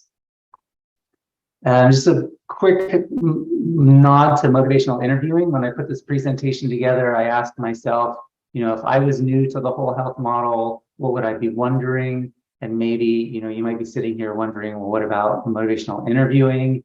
We think about that a lot as a really helpful approach to addressing substance use and getting patients to consider lifestyle changes, health changes. We use motivational interviewing in our work all the time. The thing is, with whole health, we're also talking about identity and these bigger sort of lifestyle things like mission, aspiration, and purpose. And we really emphasize mindful self-awareness and connection with community. So maybe that helps if that was a question you had. Just really briefly, looking at your own life, thinking about the whole health model, how it applies here, just pausing for a moment and asking yourself, where does well-being take place in your life? Where do you create your wellness? What makes healthy lifestyle change worth the effort for you? Who do you share your experiences with? And just imagine how it would feel to have conversations around these questions. Maybe you can find a community around you to try this out. And I also have resources on the final slide here that you can take a look at. So really quickly, if I can squeeze in like 2 examples of how we work here, I'm going to talk about 2 cases. The first one's Martin, a 73-year-old veteran. His presenting problem was insomnia because of pain and nightmares. And his goal, he said, was stability. And so he met with our core team. Our primary care provider was focusing on his restless leg syndrome and his pain. And so she wanted to look at nutrition. And so she encouraged him to consider food as medicine. And she had him add fish oil and curcumin to his diet. And then he met with our registered dietitian. And she found out that when he wakes up from nightmares, he stays awake and he self-soothes by snacking for a while. And so he's been putting on weight. And she invited him to join the mindful and intuitive eating group. And because of his leg injury, he met with our physical therapist who worked with him on balance. And she taught him some Tai Chi moves for strengthening and also mindful movement to be more aware of his body position. And then he met with me and we talked about his anger and his shame around his injury. And so kind of focusing on that spirit and soul section, I introduced him to some ideas around self-compassion, Kristen Neff material. And we also talked about mindfulness for chronic pain. There's a nice treatment for that by Birch and Penman. Another quick example of this team approach. This is Rob, a younger vet. His presenting problem was relationship stress, but he also had pain. He was actively drinking alcohol, and he also had a TBI. So his goal was being a good parent. He had a child from a previous relationship. He wanted to start a new family, and he also wanted to stay sober for this goal. And so, in addition to getting substance use treatment and PTSD treatment in other clinics, and also TBI care, we focused on the relationship part and some of his health issues. Our primary care provider talked to him about how the gut manufactures 95% of our body serotonin, and then alcohol impairs gut function. And so looking at reducing alcohol in order to allow the gut to produce, and absorb vital nutrients to help with serotonin production that would lift his mood. He met with our registered dietitian who talked about anti-inflammatory foods and adding probiotics to kind of repopulate his gut. He was scheduled to meet with peer support, and he wanted accountability, but he was feeling overbooked. And so he canceled those appointments, and we decided to revisit once his sobriety stabilized. And then with me, we did, I'm certified in integrated behavioral couples therapy. And so we did that, but a whole health version of it, where we didn't just talk about relationship issues, but we talked about how to strengthen the relationship in terms of the whole health model. So like cooking together, but finding a nutritious recipe that would bring a sense of caring to each other and providing nutrition to each other and savoring that and using mindfulness to really enjoy that meal together. So does this work? Yeah, there's research ongoing. This is not new stuff. It's more of an evolution than a revolution. And on the final slide, there's a citation for one of the studies, but there's ongoing research. And we've had good feedback from patients so far in terms of like quality improvement data. And so we're feeling good about the progress so far. And like I said, I've got some resources here that are free, lots of great worksheets from Whole Health that you can take a look at. You should be able to get a copy of these slides. And so stop sharing. Thank you very much, Dr. Joseph. That was very informative, and it sounds like you have a wonderful program up there. And I'm sure many many veterans have benefited and will continue to benefit. One question that occurred to me, I think it's significant that we're ending the day with integrative medicine. I recalled as you were talking how when I was in grad school, one of the questions, this psychology grad school, one of the questions we got asked early on is, what is your theoretical orientation? And for people who said that they were integrative, the professors would then say, well, that's fine. What are you integrating? And then you would actually have to describe it. And I'm curious around, especially, I'm not sure if you were here for the first panels we had today around historical trauma and intergenerational trauma and cultural pathways to healing and intersectional frameworks of mental health. I'm curious if you feel like there might be scope to integrate those dimensions into an understanding of what is whole health. If whole health was really whole, one would imagine that it would embrace that. And I was just curious how have you thought about that? What, and if so, what comes to mind if you think about an integrative lens that really incorporates both the historical lens and the cultural lens and those diversity lenses? Yeah, great questions. So yes, I same graduate school experience. What does that mean to integrate? I guess we're figuring it out as we go along. That sometimes cognitive behavioral therapy is the right fit. Sometimes throwing in some sort of Jungian two-chair material to look at how someone's integrating their sense of self.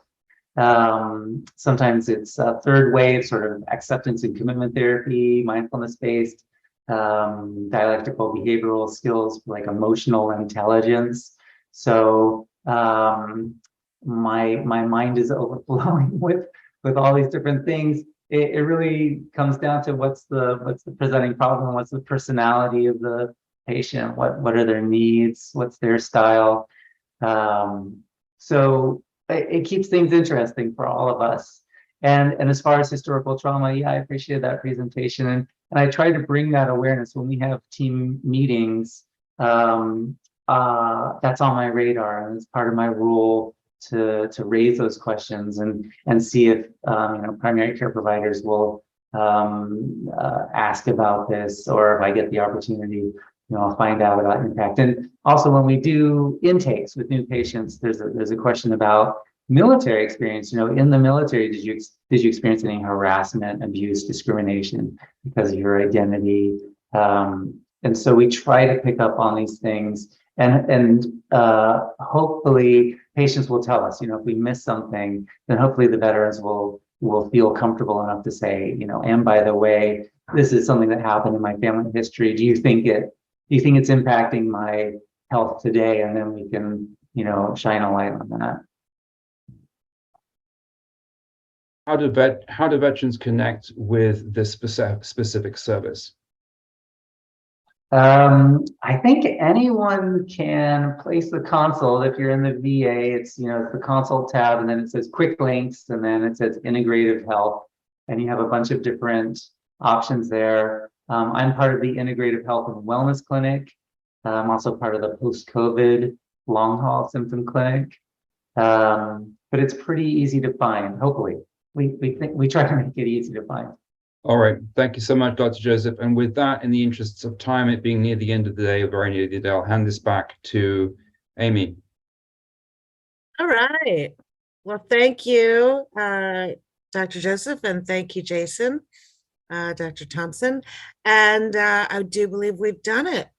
We have successfully presented another mental health summit, San Francisco Veteran Mental Health Summit. I just want to, absolutely thank everyone who spoke today.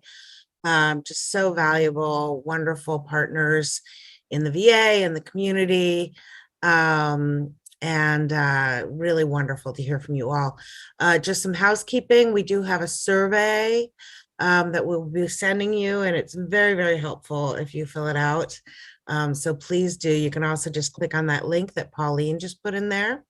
If you have any questions about the CEU credits, go ahead and email us, and we'll work them out with Dr. Thompson, with Jason, and our team will figure that out. And once again, just thank you all so much.